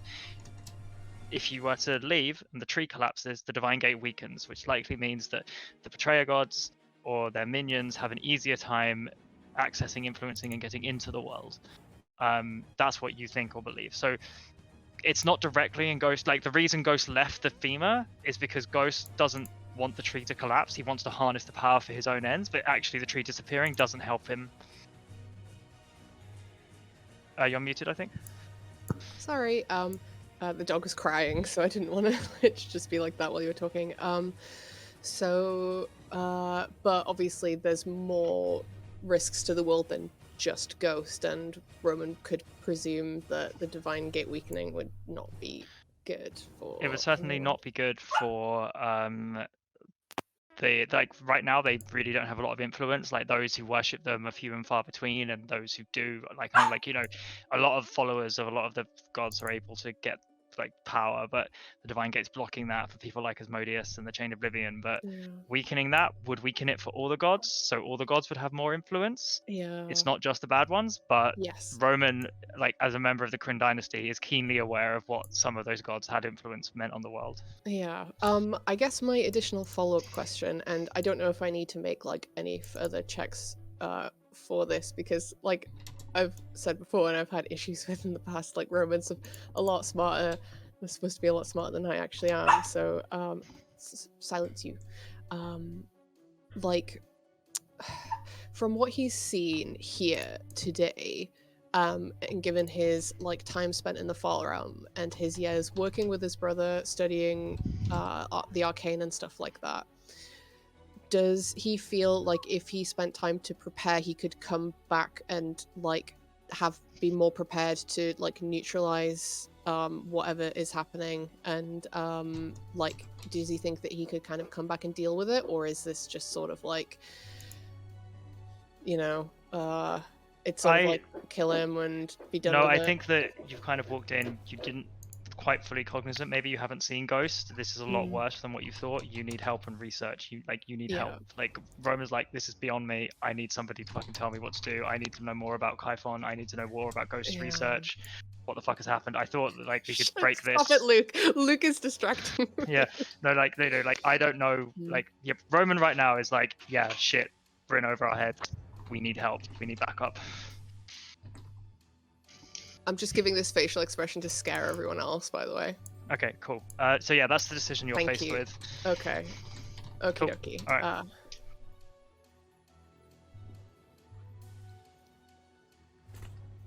He's always Are tantalizing. we allowed to come back? Yes. Yeah, we We can come back, back. boys. Yeah, Yeah. we're back. Oh, fuck me. What have I done here? What's happening? I've just made something really Letty's not small. back yet. Message. Outside.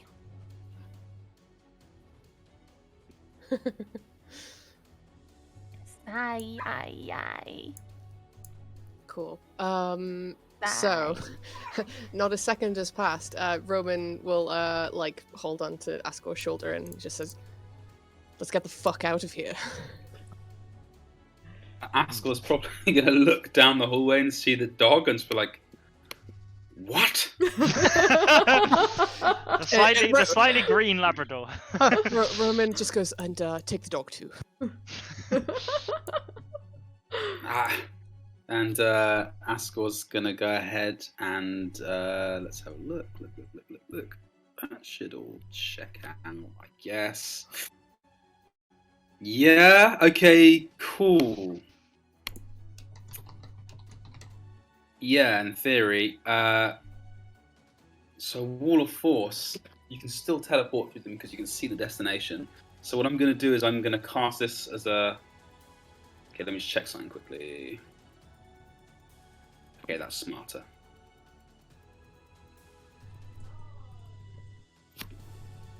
Cool, alright. Sick. 15. Yes, that works. Wait.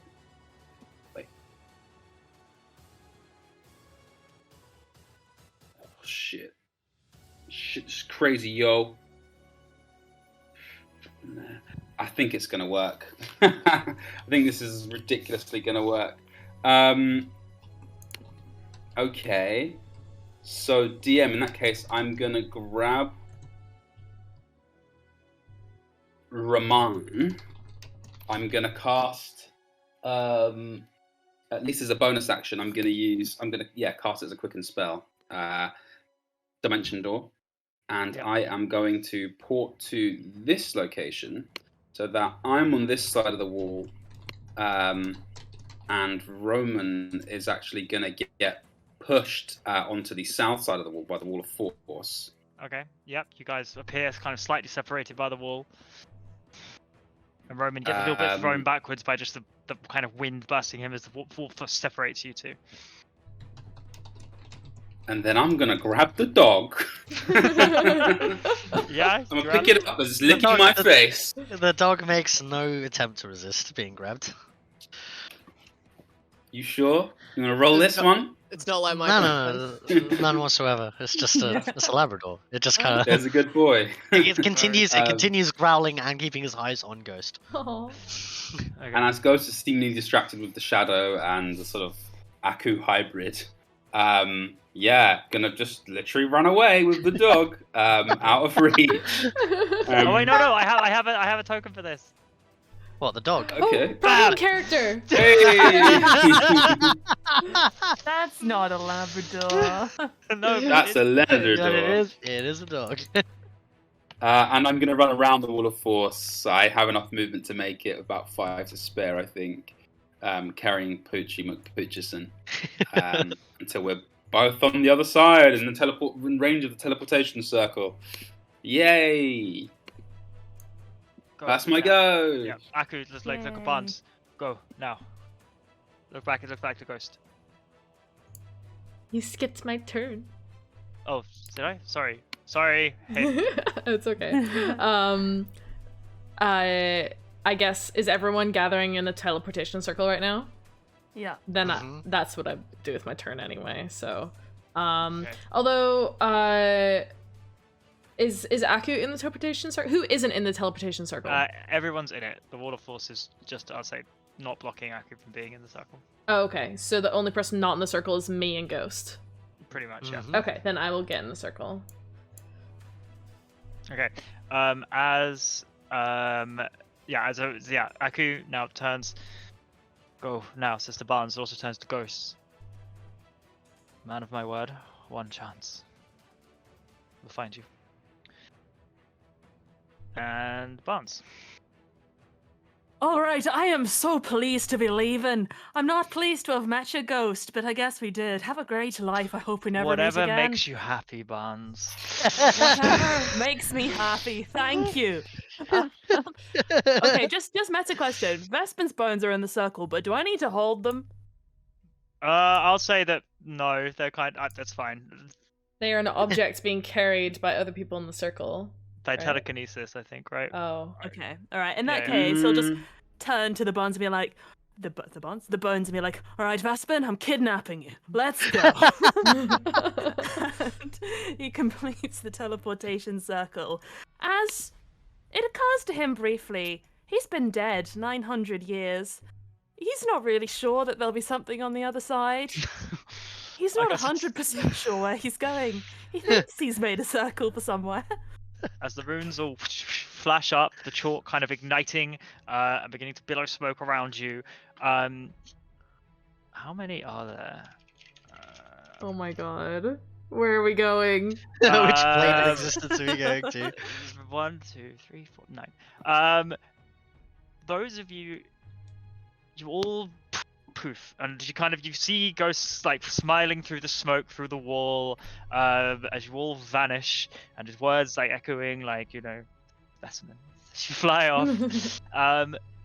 The rest of you though, as you're all hurtling through time and space kind of warping around you, you feel yourself clutching onto each other. There is a very distant sound of 9 very distinct voices, or like distinctly different tones and pitches. One like a couple kind of low and gurgling, others kind of high. One that always seems to be manic.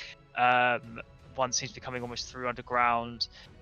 One that's kind of the flap of wings as well. But 9 voices laughing ever so slightly, chuckling under their breath as you perhaps reappear somewhere else. We shall see.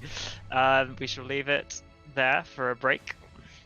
If you guys want to take a 10-minute stop, and we'll see what happens afterwards. Welcome to the teleport roulette. Oh god. Here we go. Alright, everyone. Once again. We will see you in 10 minutes. Don't go anywhere. Bye. Bye. Such a boomer, dude. I unmuted the stream just in time for you to call Jamie a boomer. I am a boomer. Guys, he's a Hello boomer. everybody, welcome back. He really is. Boom, boom, boom, boom. Welcome back. Middle management boomer is my destiny. Middle-aged, middle manager, boomer energy. Mid-balding. Jamie, I have a mid-session announcement to make. Yes, you do, absolutely. I do. Eski, if you wouldn't mind opening up the Twitch stream, if you don't already have it open. No, I don't. Well, you should give it a little open on twitchtv.com/D&D Boyband. Whoa, hey, that's our stream link. Yeah, that's us. Which I guess you Wait, know.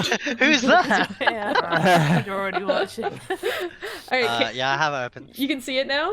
Cool. Yeah, Alright, well... Now who's the boomer? Oh wait, 1 second. So, Eski, a little birdie told me that it was your birthday the other day. At some point, it was, yeah. Indeed. So we have a little surprise for you. So, if I can just load this up, because I'm going full boomer mode right now. Let's see. We should just call ourselves D&D Boomer instead, to be honest. We're all aging millennials. So. Really are, yeah. Okay. Almost Gen Z. There's gonna be a slight delay, remember? You fucking would. Here Yeah, is I'm a birthday present for you. You're gonna say that, Oh, and I have to wait wow. like 20 seconds to like see it. Oh, he's so handsome. So Very handsome though. That is incredibly handsome. So, That is really cute. I commissioned Hannah, aka Blady Cakes, who played with us a couple of months ago, to draw your boy. And here's a little I appreciate close-up for him. And yeah, I just wanted to wish you a happy birthday from the squad. This is really epic birthday music, by the way. Yeah, is the happy birthday song copyright? Can we play that? I think it might. I don't know. It might be. Maybe we should sing it. Just kidding. We should I not do think that. Stevie Wonder's got the rights on that bad boy. And I like how I've now joined the ranks of the D&D attractive boy band with that incredible jawline. Oh my gosh. Does that Wow. get leveled up as your strength gets higher? Do you also get more and absolutely. more of a jawline? Yeah. Sugwa's attractive. Don't He sell has a yourself bit of a short. Cavill jawline, doesn't I he? know it's Yeah, giving me it's some very Henry Cavill, Cavill isn't vibes. it? Yeah. You didn't I know know it, Son, you were Eski, solid, dude. but you took the feet chiseled the last time you leveled up. Next up is Grizzled. Just sort of grimed. Grizzled and grime. Oh my gosh. But yeah, we also have one more surprise piece of artwork, which literally just came in, I think, earlier this afternoon, which is oh no, the text got deleted. Oh no, I went. Hold on. Let me It's a fix this. disaster. It's a disaster. It's a calamity. Okay, it's okay, Esky. You're on webcam for a couple more minutes, so That's I'll alright. entertain everyone. Hold on. I don't know what to do other than just sit here. You keep doing the Zug pose, by the way. It's really funny. You keep going like Oh, I that. just like. I need to check that I spelled it right. I know what is it? It's kind of like Um, slightly leaning forwards to the side. The one in your Very avatar where dreamy. he's like Okay. this, like. Oh we yeah. go.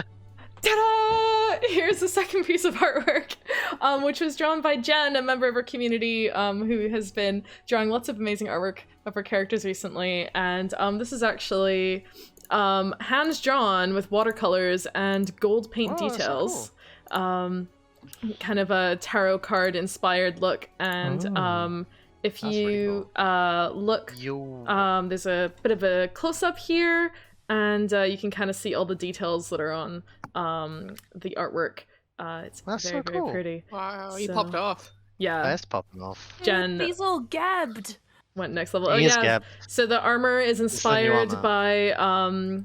by Rasha's design, which is his new armor set, which Rasha made for him before Rasha decided he was too good for us, and rightly I so. look like a paladin. Love it. Oh man, Beautiful. maybe that's in Zug's future, you know? What's he past it, bro? It's called paladin purely because it fits the Paladin aesthetic.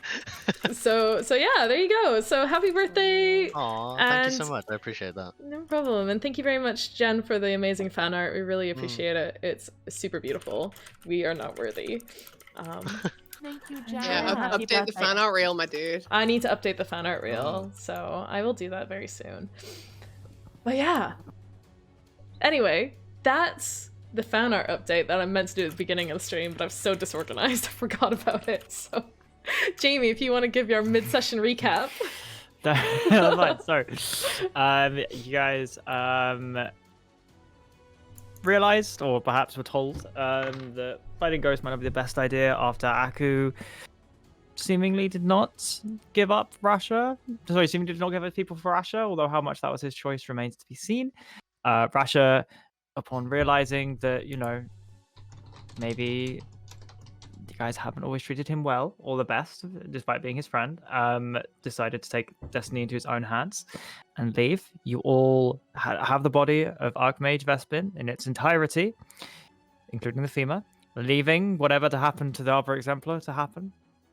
And you have taken a mysterious teleportation circle by a long dead member of the party, which may or may not have a goal. So, Boyband, I'm going to need all of you, when you land, to make strength saving throws for me. Zug makes it as a Labrador. Plus Bad boys. 4. I was actually looking up I had it somewhere. The actual stat sheet of a dog. Plus must have 4 closed it. minus 2. Dare I because ask Barnes why, is a piece Esty? of shit. What the stat sheet of a dog? No, I mean I opened up this session. I didn't have it before. Did you this. say a strength Oh, saving right. I throw? thought you just had it from Oh yeah, Yeah. I just always have it up. Do I Don't have you? be a Aku's backup bonus? character. You do, yes. Okay. Wait, what is it? You said a strength saving. Is No, it? I was about to be annoyed that I rolled a 2, but you know what? It's fucking Landwrath, so I don't give a shit. Fuck that guy. Is it No, a wait, wait, plus what was it? 4 What- or is what it a was it? plus 5 for Aku? It's plus 4. Yeah, 2. What? I missed what it was again. Strength. Strength or- saving throw, yeah. Okay. 19 actually, despite having a minus So 2. there's a strength saving throw, which I have a plus 0, so I guess I'll just roll d20. 12 12. plus 4. Sorry. Anyone get over 15? Yes. Okay. Technically with Aku. Yeah, so Roman, the dog, and Bar all succeeds. You lucky take boy. half damage. Everyone else takes 14 points of damage. You all take 7. As you, the circle you land in, you just kind of feel yourself almost being pushed or squeezed through stone, and it's only by your sheer force that you manage to kind of break apart. And there's kind of a bit of a splintering and a dusting and a cracking of stone, and kind of you push it these away from you, and each of you is kind of jagged and bruised. I think that probably reverts you back to Zug form. As the dog How form. many points of damage? I 7. Oh yeah, he's got 5 HP. So do I just die? So no, you go back. You go back to Zug. Like the form drops, you're back to Zug. So you take 2 points of damage. You actually, the dog takes 5. So- Zug dog. Sorry, dog. DM, Did you say that Aku takes 14 points of damage? Yeah. Hmm. Are you unconscious? I mean, it depends how you want to specify whether it's me or not, but I mean, somebody. Lanharath slashed you. Your body takes 14 Someone. points of damage. yeah, he's on the floor. Okay, so as you all kind of like land, you see you kind of stumbles up, looking a bit battered and bruised, whatever the effects of the fight have been. But you see, as there's kind of a thud down next to you, as Aku seemingly lands like and just sprawls out. The rocks kind of half. Like you see, it kind of one of his arm still seems to be in one of the rocks. The other's foot seems to be trapped as well. And you see his kind of eyes roll back. Leave him. Right, everybody. No, don't say that. I don't Welcome say to that. Gordranas. I'm so excited for y'all to. You oh are- shit, Aku, are you Okay, alright? Roman. You are I'm all in absolute pitch black. Oh. You cannot see anything around you unless you have dark vision, and if you do, what you look around you is you're not even really in a cavern. You've seemingly blasted a hole, and there's kind of like little nooks and crannies and tunnels off where you are. But the Okay. teleportation on the floor is just seemingly there on like a stone that once would have been there. But looking around, there's the odd scrap of wood that seems to still been there. There's a bit of scrap of paper, but where you are is just rock and rubble all around you.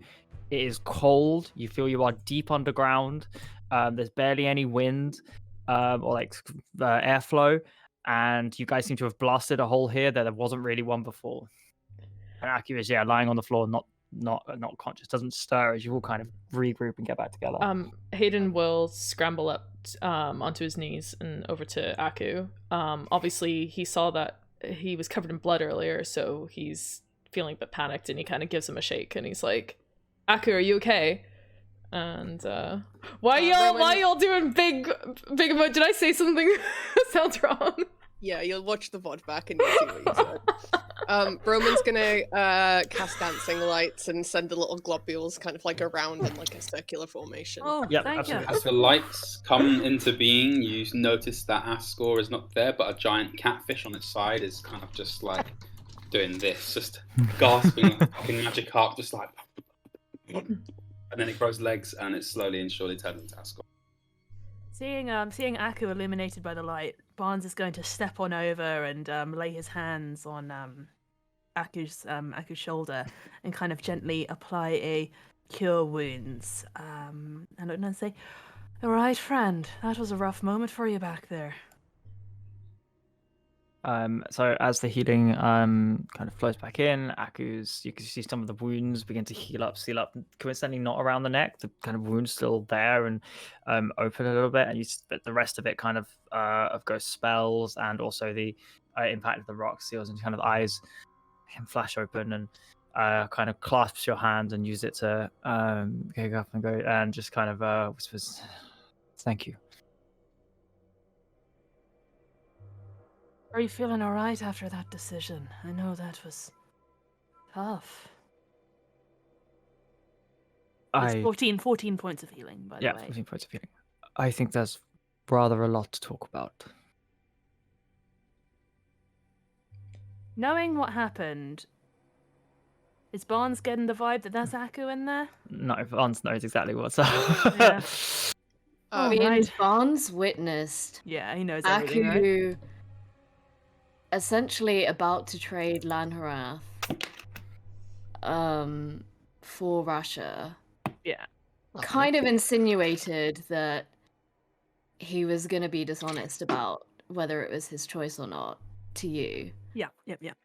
And then the party only come back to see Aku saying, "I would never give up my people for Rasha." Yeah. Yeah. No, you're right. We have a lot to talk about. Well, The first thing being, where exactly is it that you've brought us? well, welcome to Gordranas. I don't really remember it, to be honest, but I know that I did. Well, I could come here anyway, so. Well, like we explained, Gordranas is sort of no more.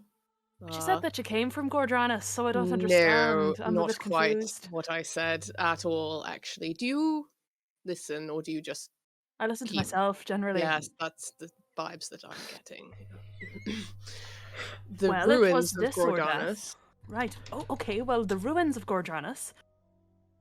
Were Welcome. what Rasona was built upon. Of course, Gordranas is a rather sprawling settlement, so I suppose, what, do you know the way to the surface? And Oh, absolutely not. But we just need to find some stairs going upwards, right? Stairs, you just hear from Ascor, you hear it muffled. Stairs, as he's like unfolding himself from his clothes. Look at where we are. We're in a hole in the goddamn ground. Where are we gonna find stairs? What was this place before the last you knew of it? Jamie, what do I remember of Gordranas and this place I've taken us to? So this would be your residence. This would be your the kind of basement where you would obviously teleport to return if you couldn't be bothered finding someone else to do it or finding secure means, or you were tired that day. You decided to use this as kind of your beacon and entry point home. So for you, you've returned home. Well, this is I can't really say. I don't really remember so well. I just know that it's sort of a place to return to in the back of my mind. I know a lot of them. I just don't. Well, this one felt the most natural, I suppose. We could try somewhere else, but I guess if most of the circles are in floating cities, they might well have drifted off by now. So maybe that's not one to try. Yeah, anybody who turns and sees Zug, he's kind of just like on the floor, kind of shivering a bit, like he can't quite comprehend having become a dog and then unbecome a dog. Like it's like really like shook him quite a bit. Just kind of shaking. Kill that fucking. Gonna murder him. Ascor having Chop his just been fucking like head off.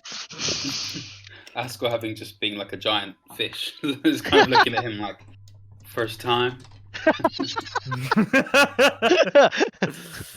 Yes, first time. Do you want to do it again? it's I the can last. do it. I can No, do it no, for no, you. no. Can make it like a dinosaur or something. They're pretty cool.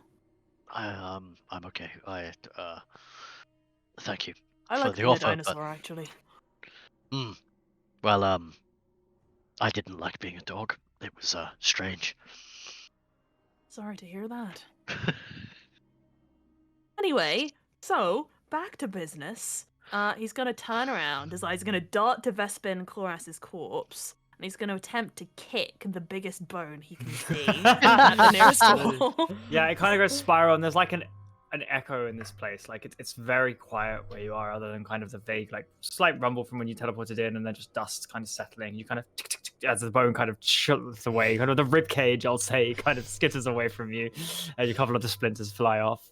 See ya, Vespin, you fucking nerd. Alright, what are we doing? Plan. Well, now that we've got the body, let's get rid of the wand, I suppose. Perhaps we should establish whereabouts we are first before messing with dangerous artifacts. We've come this far, escaped death how many times? Seems a little naive of us to jump straight into this, especially if we're in the basement of an Age of Arcanum ruin. Who knows what sort of magic left over from pre-calamity is left around here. Okay. DM, sorry. I was gonna ask the DM, sorry, if it was immediately obvious what the space we were in was. Is it just like a space that's been carved by teleportation? Is it a cavern? Is it just like tunnels? Looking around, it's obvious that like there are parts of where you are that would once perhaps have been a wall, but there are other stone that's kind of collapsed or rubble around you. Like obviously this was once a basement underground room, but the teleportation blast and your kind of strength pushing itself away has caused like a space that previously had been kind of collapsed in and ruined to kind of be made. Thank you. Well, I mean, let's have a look. I'm sure it'll be fine. Erin, was there something your character was going to say? Yeah, Hayden was just gonna kind of look a bit annoyed at the further delays, but he was going to say, Look, let's just get this done quickly, okay? I don't want to spend the next 2 days exploring wherever we are. We need to get this done, and we need to get back to Rosohna. Roman, could you make a history check for me?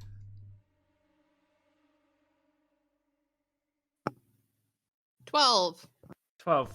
So you know that obviously, by your best estimations, this is Gordranas. You are below Rosohna. Obviously, it's built there. You remember that the caves and tunnels back before everything with these were kind of used as torture dungeons. And by worshippers of Torog, and kind of barracks again, and kind of it was an unpleasant city. Or at least it became an unpleasant city once the betrayal gods take over and the Age of Arcanum kind of ended with the calamity. Vacation. You know that the Kryn have spent a significant amount of time clearing out these tunnels. You don't know quite how far down they've got, and you don't know whether this would fall here, but you know that these tunnels aren't entirely cleared out, although the process is ongoing. So there's like a brief, the 12, there's a hope in the back of your mind that maybe you're not that far from your people, your city, or at least people who could take you there safely.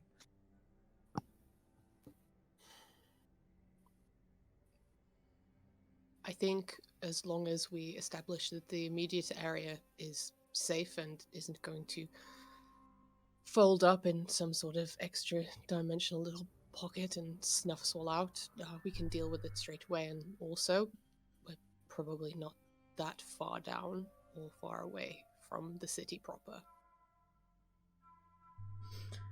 Okay. Right. If you all don't mind taking a look while I just and he probably just like straight up just coughs some blood all over the front of his like tunic, being on like 12 hit points and like all that kind of stuff. So I might just take a moment. Hayden's going to move over to Vespin's corpse, and after kind of throwing up in his mouth a little bit, he's gonna steel himself and then start picking up the bones and putting them into his bag of holding to collect them. And he's also gonna go find the scattered bits that Barnes kicked. If he's doing that, Barnes will be like, well, careful, Hayden, remember, my little buddy got somewhat damaged by touching those things. Be careful with it. He will use... What's that spell called again that I've got? Bone on skin contact is... You're going to need a layer of protection between that. He'll use Mage Hand. Okay. Yep, Constant are still missing. Thank you, Jen. As you pick them up kind of one by one, drop them in your bag. Except one bone, because he won't reunite the entire body together in his bag, because that would be a bad idea. So he will keep that funny femur separate, but held in Mage Hand outside of his bag. Okay, cool. Everyone else, what are you up to? What's the plan? I'm going to go check out the surrounding area, see if I remember anything. Anyone want to come, or are you all good with the bones and things? Not got much else to do. All right, let's He's go. just kind of sheathing his axe back onto his back and getting up, brushing himself off a bit. You sure it's gonna be safe? Maybe we should stay here. Let Hayden find a way. It'll be fine. This is, How bad could it be? Wait, I don't know if I should say that. Yeah, Right, it's only been automatically. it's only a city that's been destroyed for over 900 years. Can't be that bad. Not be any Probably worse than where we year. were. True. Let's be careful. Point taken. Honestly, it can't be worse than the slums of Eman. And there are vagrants there, and even worse, renters. Nobody rented in Gordranas. Property owners only. Now that is a civilization. The very best.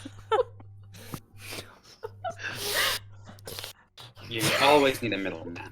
Never talk to the tenants. They'll try and blackmail you if they're starving families. We had a lot of those here. He doesn't say that. Oh, Luke, we missed you. Yeah, I just don't think people really understand the pressure landlords go through. You know, it's not an easy job. Great, Doug. Let's go to head. Okay. We'll do a little room, maybe gone stealthy.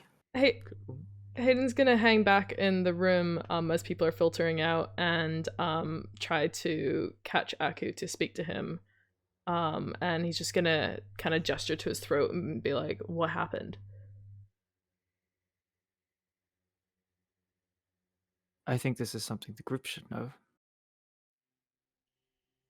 Okay. It's lovely to finally meet you in person, Hayden. What?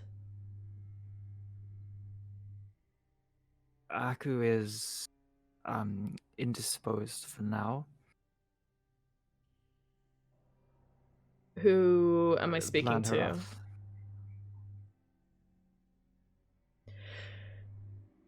to? up. Okay.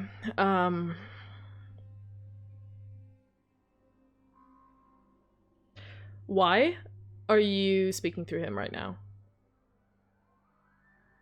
Is As he I okay? said, he is completely fine. He is in here with me. Okay, but why aren't you letting him Watching, you speak? can hear and see everything you want. Snitches get stitches. He's not locked in there with him. He's locked in there with Aku. On that note, DM, sorry, go ahead. Yeah, I deeply regret the course of action I needed to take, but it was better for you, for himself, and for the world, frankly, that for the time being, Aku watches rather than acts. I can imagine that he probably doesn't view you taking away his autonomy as something that's in his best interests. I'm certain he does not. And that is my failing as much as it is anybody else's. I'm sorry. Wait, are we still here, by the way? We haven't gone Yeah, I anywhere, mean, have it's we? only that Well, you're I thought talking we'd headed quietly. off. Oh, You guys okay. might Yeah, have headed that's off. just it, have This we is left just yet? Hayden. Yeah, if you guys have gone, then Oh. this is just Hayden and Aku. Oh, okay, Hayden cool. and Yeah. Aku. Oh, sure. I thought I'd check before I say anything. Come on, let's go. And he's gonna gesture for Lanharath to follow him to catch up with the rest of the group. Alright, and just kind of walking behind it. I will not be keeping any secrets from them. I fully intend to tell them everything. How long do you plan on this takeover? I'm not sure. I don't know what will happen first. I deem it appropriate, or Aku wrests back control. So I want to make full use of the small amount of time I have. To do what? Convince him that the world is better with us together, and that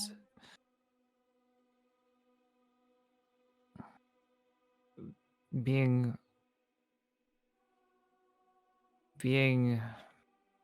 kind is not weakness.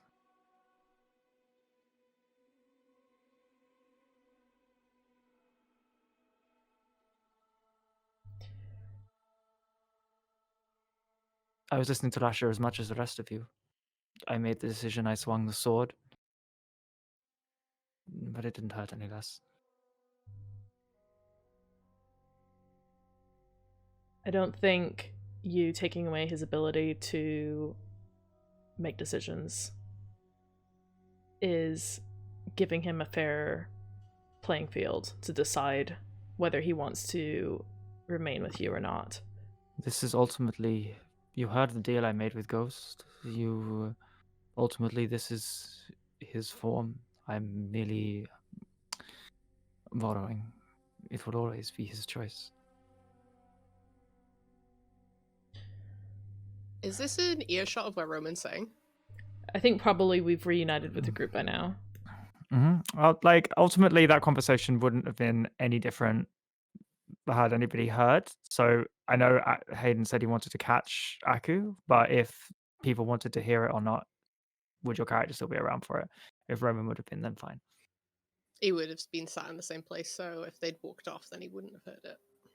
Well, I think we wouldn't have walked off without Roman. We would have Okay. started having the conversation in the same room as Roman, and then started to move towards the rest of the group after Roman maybe made signs of getting up.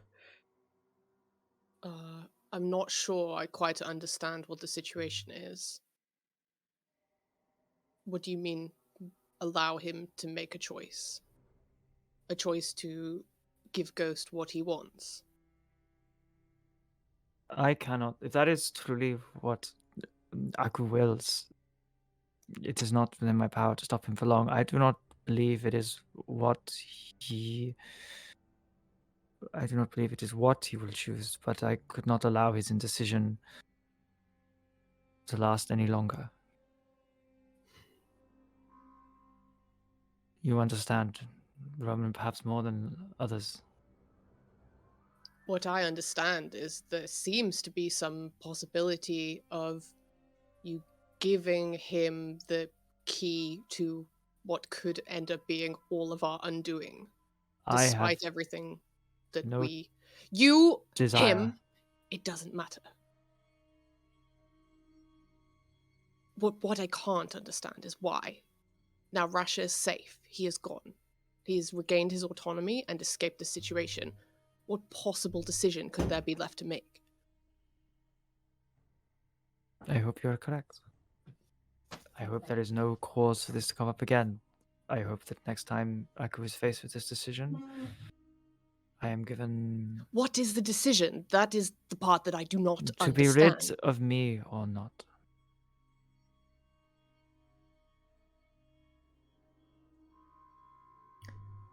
Quick meta question. Yeah. Because I've spent so much time doing all the overlays and writing up little bios for Aku's backstory, I obviously know that he wants to be rid of his quarry. Has Aku told the rest of the party that he wants to be rid of the quarry, or am I like totally using the wrong information right now?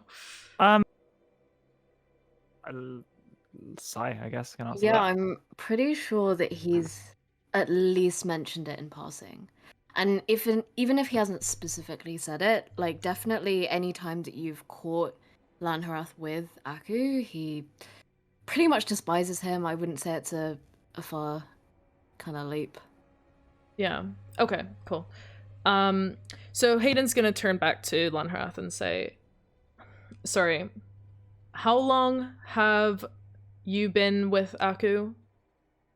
His entire life. And you think that that's not enough time for him to have decided thoroughly that he does not want anything to do with you? Come on. I believe that he's changing. He is. I can feel it. I know him better than anyone. I just need time. You've had more than enough time. Then what would you have me do? Leave. In that moment, what if he said yes? I don't give a shit. It's his choice to make, and his consequences to deal with. Actually, the consequence of that decision is with all of us. Everyone. And Aku, and Roman will walk up to Aku's body. If you can hear me in there, anytime you want to separate yourself from this other personality of yours, anytime, let me know. I will be more than happy to assist you. I'll send you to the Raven Queen myself, and you can be done with him forever. But don't think for a second that I will ever let you put any of us in danger. Just Yeah, remember that started off cute and then didn't quite. That obviously, FYI, like Aku can hear all of this. I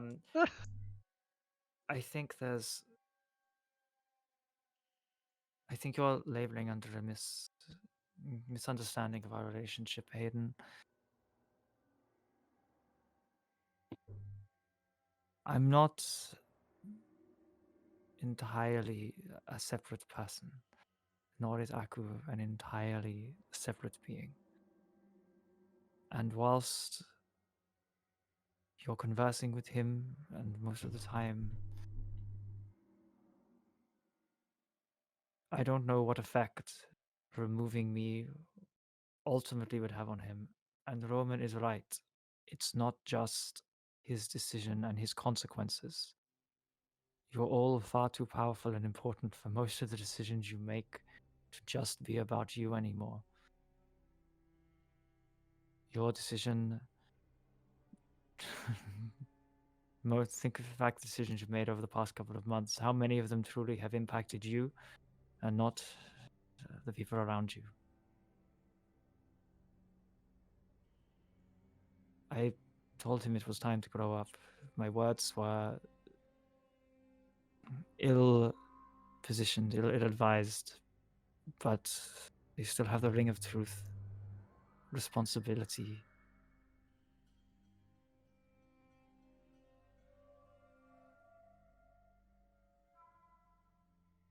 I'm sorry, I regret this decision, I regret this need.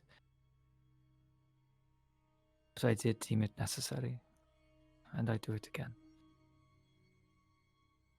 And your anger isn't going to change it. Either of yours.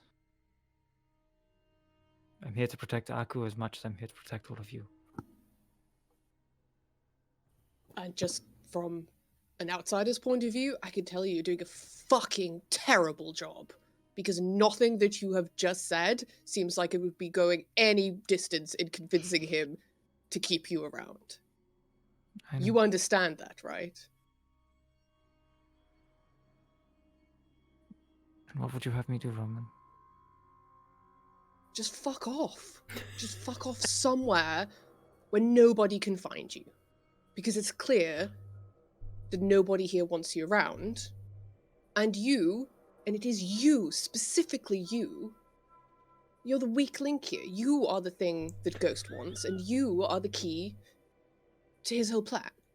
So if you could just fuck off and just leave us.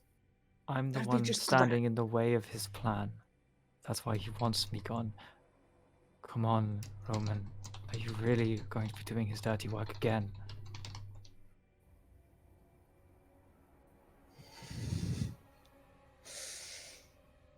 Listen here, you little shit. May I suggest, Roman, that all I've seen of you since you've returned, anger, these emotions, have they helped anything? You ran headlong in, not thinking ghosts may have said it, but it's no less true. You ran headlong in, no idea what to do, and you scream and lash out at those around you.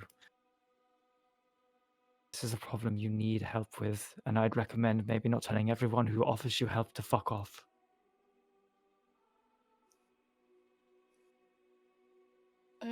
I just did a wisdom saving throw. Does 16 allow me to keep my cool, or is that Yeah, that's fine. Wow, impressive. Well, Roman makes it a disadvantage. Yeah.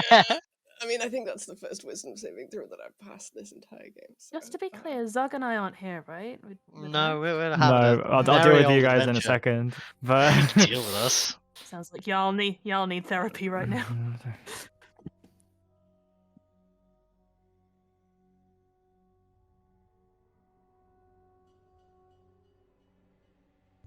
I was on mute. Okay, what did you start ahead and say? No, I didn't say anything up. I realized I was on stream mute. Okay.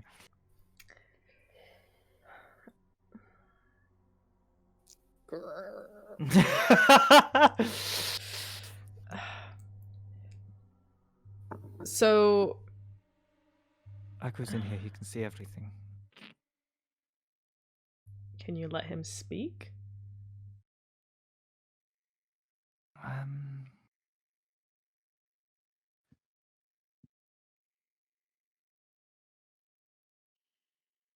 Perhaps it's not without. No, is a simple answer. then what you are going to do is explain to the best of your ability why Ghost wants you and wants you out of the way, and what connection that has to his people, his family. You owe us answers. You're right, and I should have told you and Aku and a long time ago. And the rift between us, the rift between parts of Aku is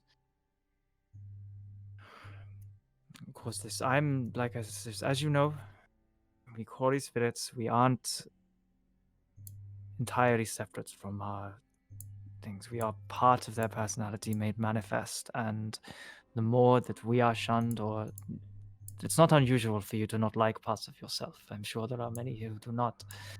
And the more you hide and shove it away, the in some ways the stronger it gets, and the more confident Aku's become over the past few months, the more he, I suppose, accepted our differences rather than hated them, and therefore the less impact I had. I'm nearly explaining us, but in terms of your former brother, you know little of the Kalashtar and their people and their histories. Aku has shared little, correct? Yeah, we don't know much. Kaifon, the Dream Whisperer, you've given him more power than he's had in a long time on this realm. But like your gods, the ones at least who I'm aware of, they draw power from people who believe them or are under their sway. They are conduits on this world. They cannot fully manifest. Ghost is whatever you've made him, whatever we've made him, but he's not enough. They need more. A long time ago, there was a bargain. The people who originally manifested Kaifon, some way, somehow. I honestly, it's beyond my time and understanding. But Aku's people, they were Kaifons. They worshipped him. They brought his power to bear in this world. Until long ago, they made some deal with my ancestors to stop that. We stand between Aku and his people's connection to Kaifon. That is the reason he doesn't dream, because that is where Kaifon's realm is. It is what he feeds on. It's what allowed Ghost to manipulate reality around him, because dreams are simply that, extension of reality. So were I not to be here, every Kalashtar across the world, that link would be unbroken. They would simply be another vassal, another conduit for Kaiton's will. And that is what Ghost wants, and that is the consequence of Aku's decision, should he have made it that way.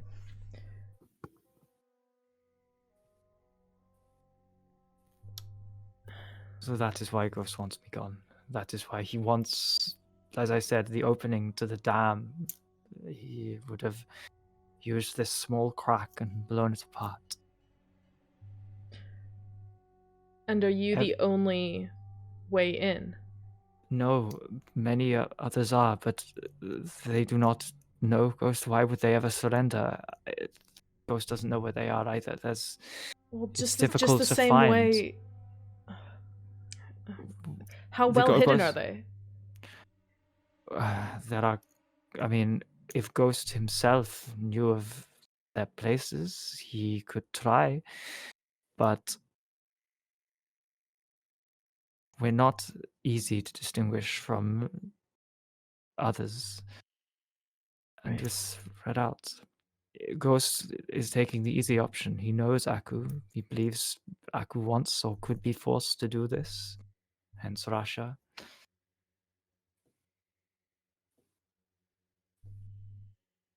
I'm sure he's trying to save himself time, and maybe if he doesn't do this, he try again, a different one. That's what I'm worried about, because Aku obviously is. Aku was raised apart from his people. He doesn't know most of this. The others, they do. imagine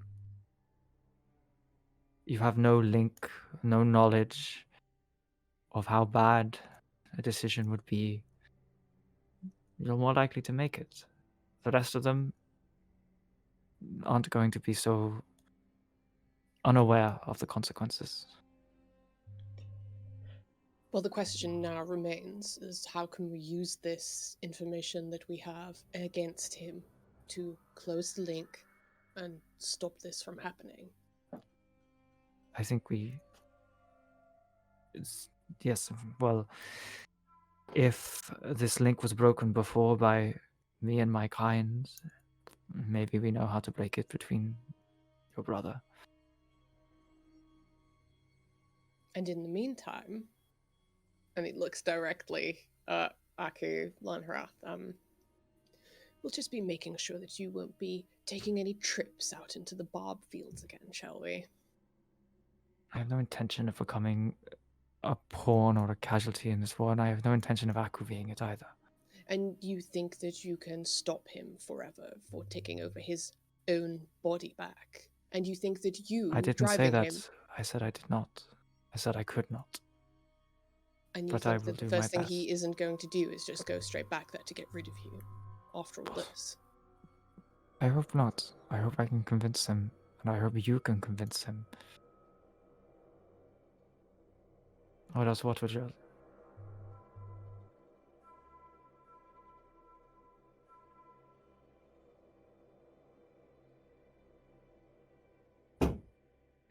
I think it's only a matter of time before Ghost gives up on Aku and tries finding someone else that he deems easier to break. All he needs to find is someone who has a child or a loved one, someone that they're not willing to give up, and in a moment of weakness, they'll do exactly what Aku was about to do, and sacrifice their whatever you are. I feel like we're just fighting against the clock. We need to stop Ghost. Okay. I have Now one that other question. Yes. Stopping this connection to Kaifon in the first place and ending all that is well and good, should we come up with a plan for it. But beyond that, it seems like you can't hold on to him forever. And I cannot allow him to express this facet of himself forever. It seems to me like the best way to secure the safe future for your people whom you care deeply for, but Aku does not, is to find a way to give him what he wants ultimately without harming others. Now, whether or not he gives a shit about others, I can clearly see that he doesn't. But there must be a way, and that must be something that you have to be willing to consider. Like Lanhrath nods.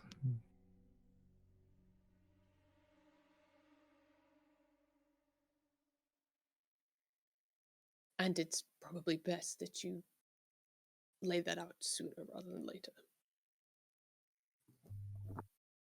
Well, I know histories, stories, and memories I have granted of others. I think the path is clear. We seek out those who know more.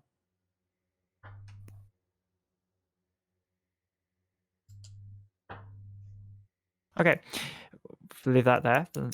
As you guys are chatting, Zug and Barnes, not Rasha. Could you, if you're stealthy, Probably Ascor as well, I imagine. Ascor, yes. Could all three of you make stealth rolls if you're being stealthy? I wish I hadn't said that. I'm so glad our party is getting on so well together. Yeah, I'm sure they're not talking about anything important without us. They wouldn't do that. Withhold important information that from would the likes of us. That would be such an incredible betrayal of our trust. Why would they do such a Actually, thing? super out of character for them to withhold things from us that might make differences to our Sorry. lives. It'll be only 2 seconds. So Well, wait, are we luckily actually? we're Oh, the true warriors, and they're the peaceful ones behind us. So Right. my stealth check was 11, and that was with disadvantage, obviously, because I'm wearing full plate. So Okay. obviously, think if you we're might trying to be actually- stealthy, you could just hear kind of like So a. I think you actually have a clink. bardic still. I gave one to you, but that's only a minute, so never mind. I was about to say, like, it's just Yeah. a heavy clank of Mine's a 16. It's a heavy Haskell with clank. a big old 6 is probably coughing under the dust of the terrain. Jamie's on deafen. Awesome. You know what that means, you guys. It's not important. That's what it means. Riot! He's We run. pooping. He's pooping. He's pooping. Jamie's pooping.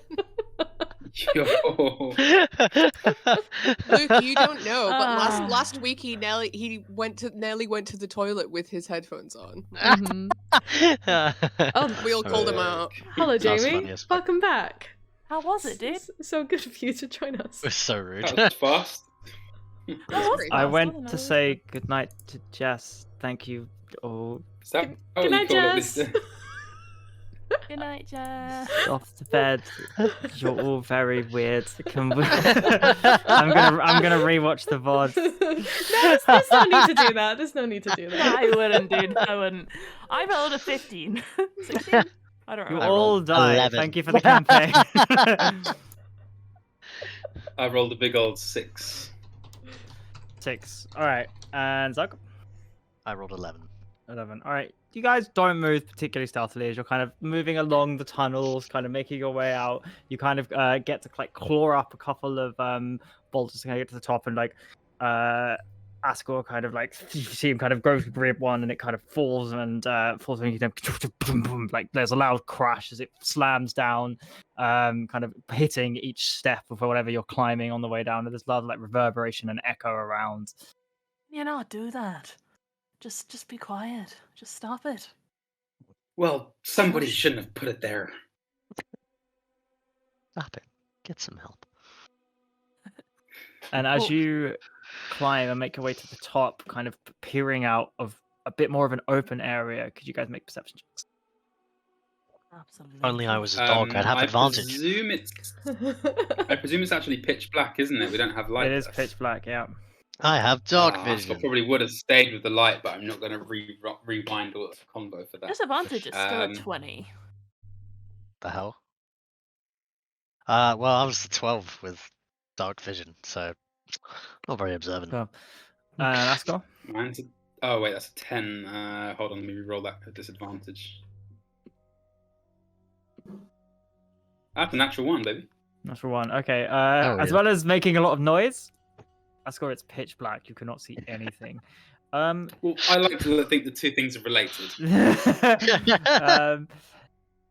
Zug, even with dark vision, it's kind of you see kind of looking up and the walls kind of loom out of their way. This whole area is very enclosed, claustrophobic. It feels every type direction you look in, there's kind of nothing particularly of note. Apart from if you get to the top, you see kind of what perhaps once would have been an old kind of rotten wood kind of very thing, or like and kind of old scraps of barely hold together paper kind of scattered around on the floor. Barnes with the 20 with disadvantage. Something like clicks in your back of your mind. You vaguely get kind of the layout of where this perhaps would be, and you know that kind of you look up and you see what once perhaps would have been a roof that's ever so slightly caved in. You recognize the floor, kind of something over here would once have been somewhere where you sat, and then you walk forward a couple of steps and you kind of see there's like a sharp drop off underneath, and you just before you step you remember it's there almost in the back of your mind, and you stop and you look out, and even in the pitch black you can kind of make out that this was your mind flashes back to you standing here, kind of the wind sweeping through your hair, maybe somebody standing next to you, and this would have been a balcony about middle of the way of your house looking out over the city of Gordranas, and you kind of remember seeing large kind of avian wildlife flying up. You remember kind of the red sky, red sun at the top beating down, and the moment that just fades and you don't know where it came from, you don't know why this particularly triggered it, and as you kind of look around you see paper and books scattered around on the floor that you can either point out to people or begin, and Zug, you notice Zug sees them as well, or you can start kind of looking through reading. Yeah, he'll just quietly The start DM, would gathering someone- papers. Oh, what it is. DM, someone who's aware of the space, would they think it's sorry, are we in a large area or an enclosed area? You're in a relatively you're in a small area that opens up to a large one, but there's that sheer drop off. So will Barnes stop Askel beginning to walk off that? Yeah, I if presume? anyone walks towards the kind of opening, he'd sort of say, "This is my balcony. I sort of remember it.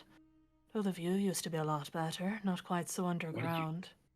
No, that doesn't make sense. We're in a large cavern. Right, doesn't make any sense at all. Strange. Like Roman said, they're ruins. Something happened to Gordranas that I just don't remember. Whatever happened to it landed it underground. I had a nice house, you know. Kind of maybe points out some of the tiles, which maybe form a quite smooth-looking mosaic or would have once. Yep. Kind of ruffling through some of the papers. It's written in your hand. You vaguely recognize it.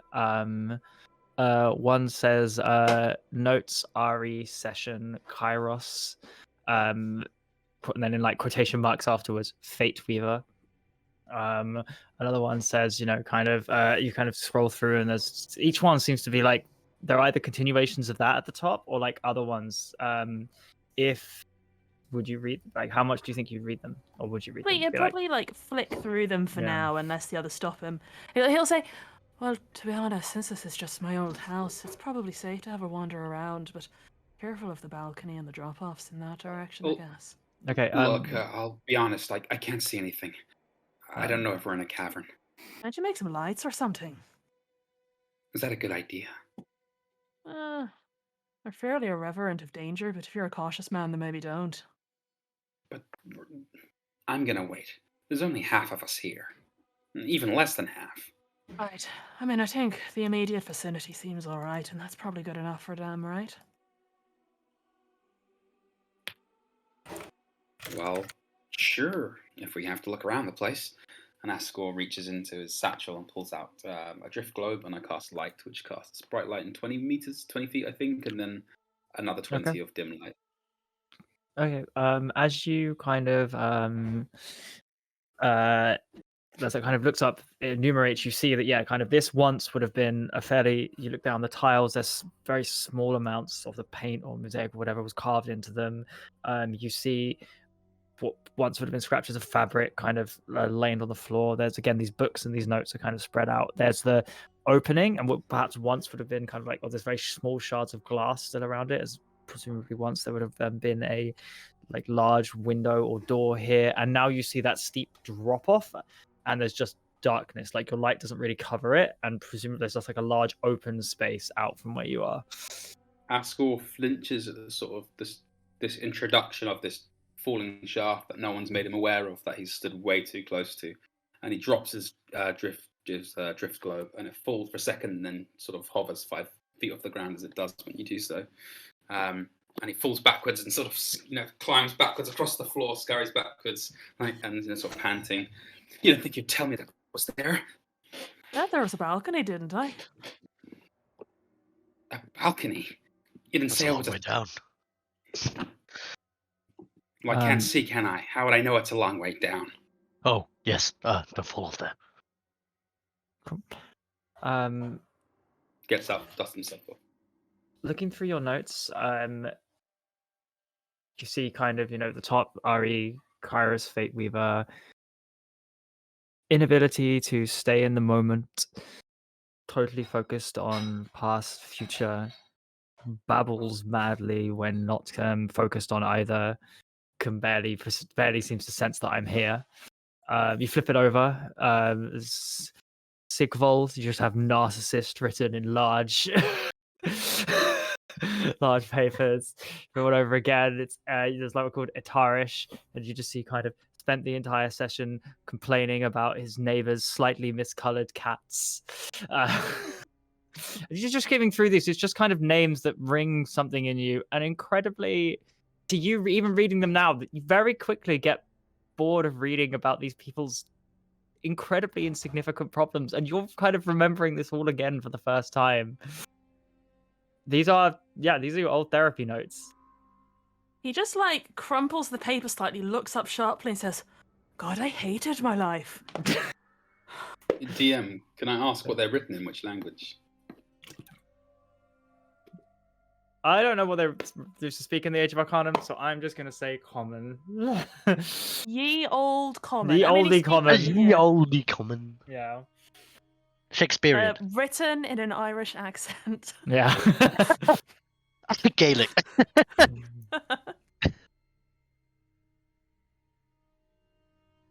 Right. I'm sorry. Well- What was it he said last? Sorry. Just that he hates his life, or he hated his life.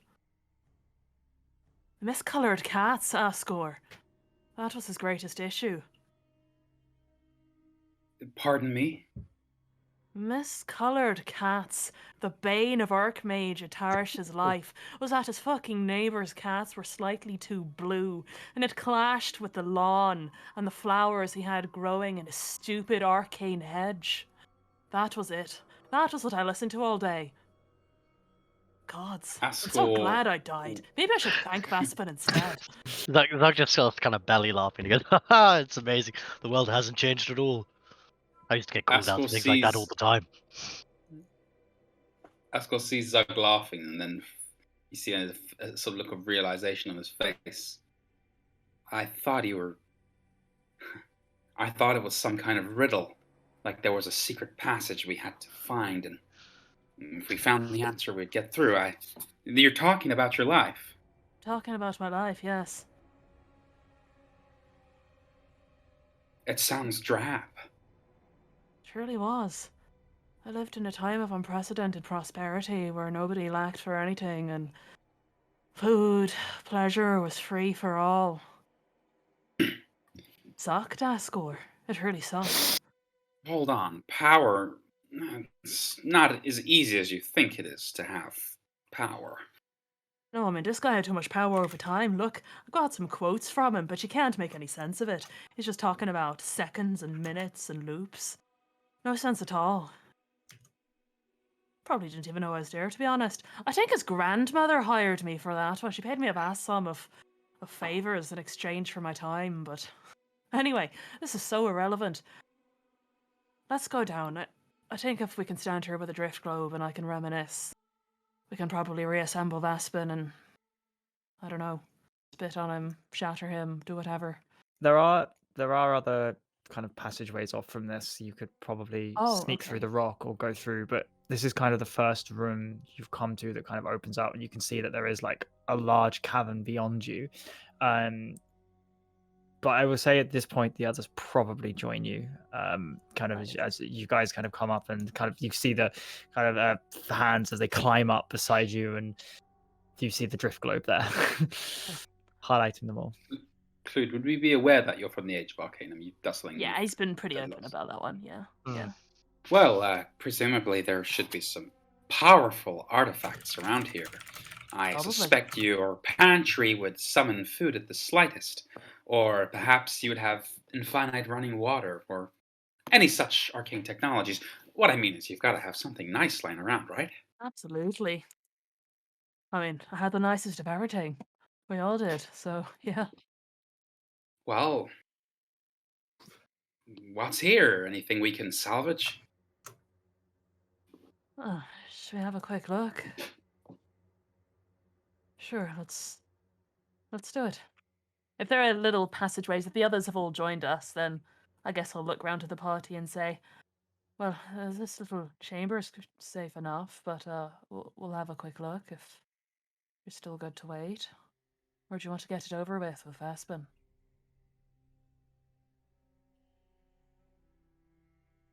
I don't mind. It's up to you. I don't know him. I also have no idea how to do anything with those bones. It's kind of all your guys' thing. What is the plan if it brings him back? If it brings him back? If it brings Vespin back? Yes. Isn't it just destroying the I wand? It believe it just destroys the everything. wand, but what happens if it brings him back? I don't know. Maybe we have a nice conversation with the man and hope that he That- doesn't start another calamity. It'd be fantastic. It'd be so good.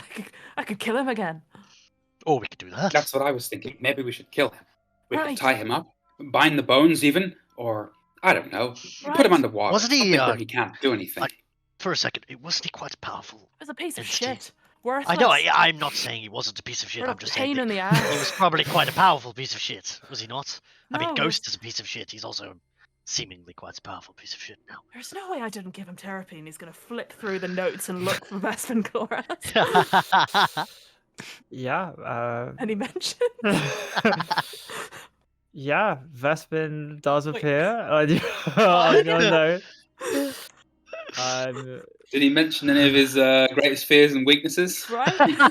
What do we have to say about List of his that? worst fears. Can you make an investigation check Allergies. for Any me? allergies? terrified of his mother. Yeah. Investigation check. Some Neville Longbottom things. Okay, wait. I think that's kind of good. Wait, what's my bonus? I'm a bard. 19. 19. Yeah, you actually find like a relatively full page of notes. And you note that Vespin originally came for you for depression. And he very much you've actually kind of note down that he'd seen that much of, he originally you kind of obviously nihilism doesn't exist, but it was a bit of a nihilist when he first originally came to you. Saw that very much similar things to what you'd seen, that much of the world kind of revolved around petty issues and rivalries and egos, because there was little less to kind of achieve and look for. He towards the end of the notes and towards the session, you make a note. There's a little like star asterisk that says "Do not charge this client," and a little bit towards the end, you say there's something to like need to follow up on his research as final session a while ago.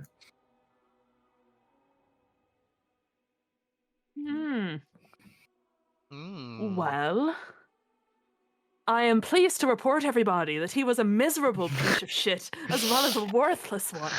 Ah, He slams the note shut. fantastic. How does that help? To make him cry, probably. Oh, okay. And Well, surely he mentioned his great fortune, which is located somewhere. Oh, no. well, I'm not very good at that kind of thing. He was a really dour man. He always dressed in black and sort of had a bit of a sour expression to him, like it sucked on a few lemons. So you're saying I just thought I'd throw that one in there. So you're saying his weakness is emotional damage? Right. Emotion. Just tell him that everything he That- was amounted to nothing, and that there's no point to anything, and that there was nothing for him to achieve, and he sought probably the only thing left, which was shatter the divine gate, and look what happened. Look at all the misery he caused. Clearly, he's nearly ended the world. Wait, in his own no, misery. wind this back just a second. So, how do you go from being depressed, which I know a few people who are, to shattering the divine gate? I feel like that's a little bit of a leap. Like, most people jump off a bridge or something. They don't end the world. I feel like we're missing something. If you're Vespin Chloras and you're one of the most powerful mages in the Age of Arcanum, I guess you do just end the world. So is that what mages do when they're depressed? Yeah. It's why I was quite important as a therapist. There was quite a lot of ever-present danger with such powerful individuals being so crazy and sad. You might say the So final it fuck you is that seems. he didn't even succeed at that. What a worthless piece of shit. Right, exactly. Gosh, we've got him, guys. If he comes back to life, we really have him by the balls. Do liches have balls? I don't Is he- really want to find out. Is he a lich? I thought he wasn't a lich. No one said he was a lich. Well, he might be. If this goes wrong. So are we doing Oh this my, now what's then? a lich? The Why good why news why is would it go I- why would it go wrong? No, hold on. Don't. No. What's a lich? Roman, care to explain? It's sort of like, I guess if your grandfather was just so angry and just started hurling spells at you and trying to turn you into an undead thrall. Well, honestly, that's not so far from the truth, so I don't find myself particularly traumatized by the story. And go on.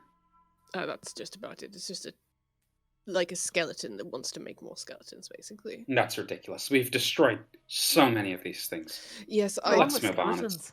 I think it's not something we really need to worry about, given what we have dealt with so far. But perhaps, and he sort of tries to like conjure a spell. I'm sort of not. Do you need to rest? Yes. It's rest. One more thing did occur to me, though. He was a bit of a fanboy of the Raven Queen. Are any of you followers or have any artifacts or something? We did something with the Raven Queen once. Oh, Of course you you did did. something with her. Why am I not surprised to hear that? I don't remember Yes, what I it was. believe you hoodwinked and lied to several of her followers. Ah, yes, it was that. I believe we're in possession of some of her finest shit as well, aren't we? I believe you are currently in possession of the armor of her Fucking chosen mantle of the champions. Raven Queen's champion. Right. We could dress up like followers of the Raven Queen and tell Vespin he's a piece of shit. That would really end him. Wait a Over the second. brink. Hold on. How come you know about this? Have you been What do you mean? spying on us all along? So I don't think Askell was Talking quite to aware Tamara. of what they ask. Yeah, Askell's just said that. Aku's just said that as though it's not him. I don't think Askell was part of that conversation previously. So Okay, so I think it's Delaku. yeah, they're like, no, what do you mean? You did it with us. In that case, I would have been like, Aku, you're a little talkative today. As Very chirpy. perhaps I need to explain to the others now. It's not Aku. It's a pleasure to make all of your acquaintance in person this time. I have momentarily restricted Aku's access to his facilities. Sideline have taken control. This is ridiculous. What are you talking about, Aku? You know, I'm not really an angry person, but sometimes I get where Aku comes from with you, Askell. And then Askell's going to take a few steps back and be like, all right, one of his tricks is to stab somebody. Well, I might have supported that decision, actually. Well, so let's prepare to ruin a Lich's life, potentially, destroy the Wand of Orcus, and sit down for a bit. Honestly, I don't know why you're so worried about these leeches. Let's just get it over with. Right. Seems Let's do sensible that. to me. So, do you think it's safer here or down in the cavern? Probably my basement, right? Undeniably. Sounds like the kind of place you would go to do things you shouldn't do. I did nothing untoward in my basement. I don't know what you're implying. I wasn't implying anything like that. Insight check, DM. Yeah, go for it. It's a fairly low DC. A danger check. See how I roll up. It's a 23. Oh yeah, Is this Barnes directed at me? Barnes is grinning a little bit too much. It's not nefarious, it's cheeky. Yeah. Brought lots of Okay. liches into your basement then. All the time, every other Wednesday. Not liches, I'm not into that, no. Let's go. Askell, having had a really poor description of what liches are, thinking they're pronounced leeches, thinking they're just literally skeletons, and seeing you two sort of smirk at each other and talk, he's just well confused. So, in the interest of time, and also just everything I'm going to say, if we'll probably do chatting and stuff, if you guys want to chat before next session, before you have a long rest down in the cold, dark basement of the long destroyed Gordranas. What I will say is that you can all level, as I said you would at kind of the end of the arc. So as you are resting in this place of magic and history and mystery, you feel how it swell and grow.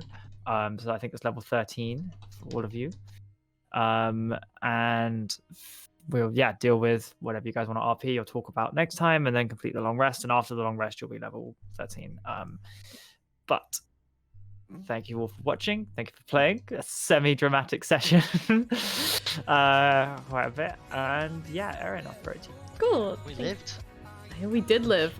Cool. So everybody hop in the raid. Get ready to say hello to another D&D stream we're gonna send you over to, and we'll see you guys next week. Bye bye. Gotta get ready to press the button.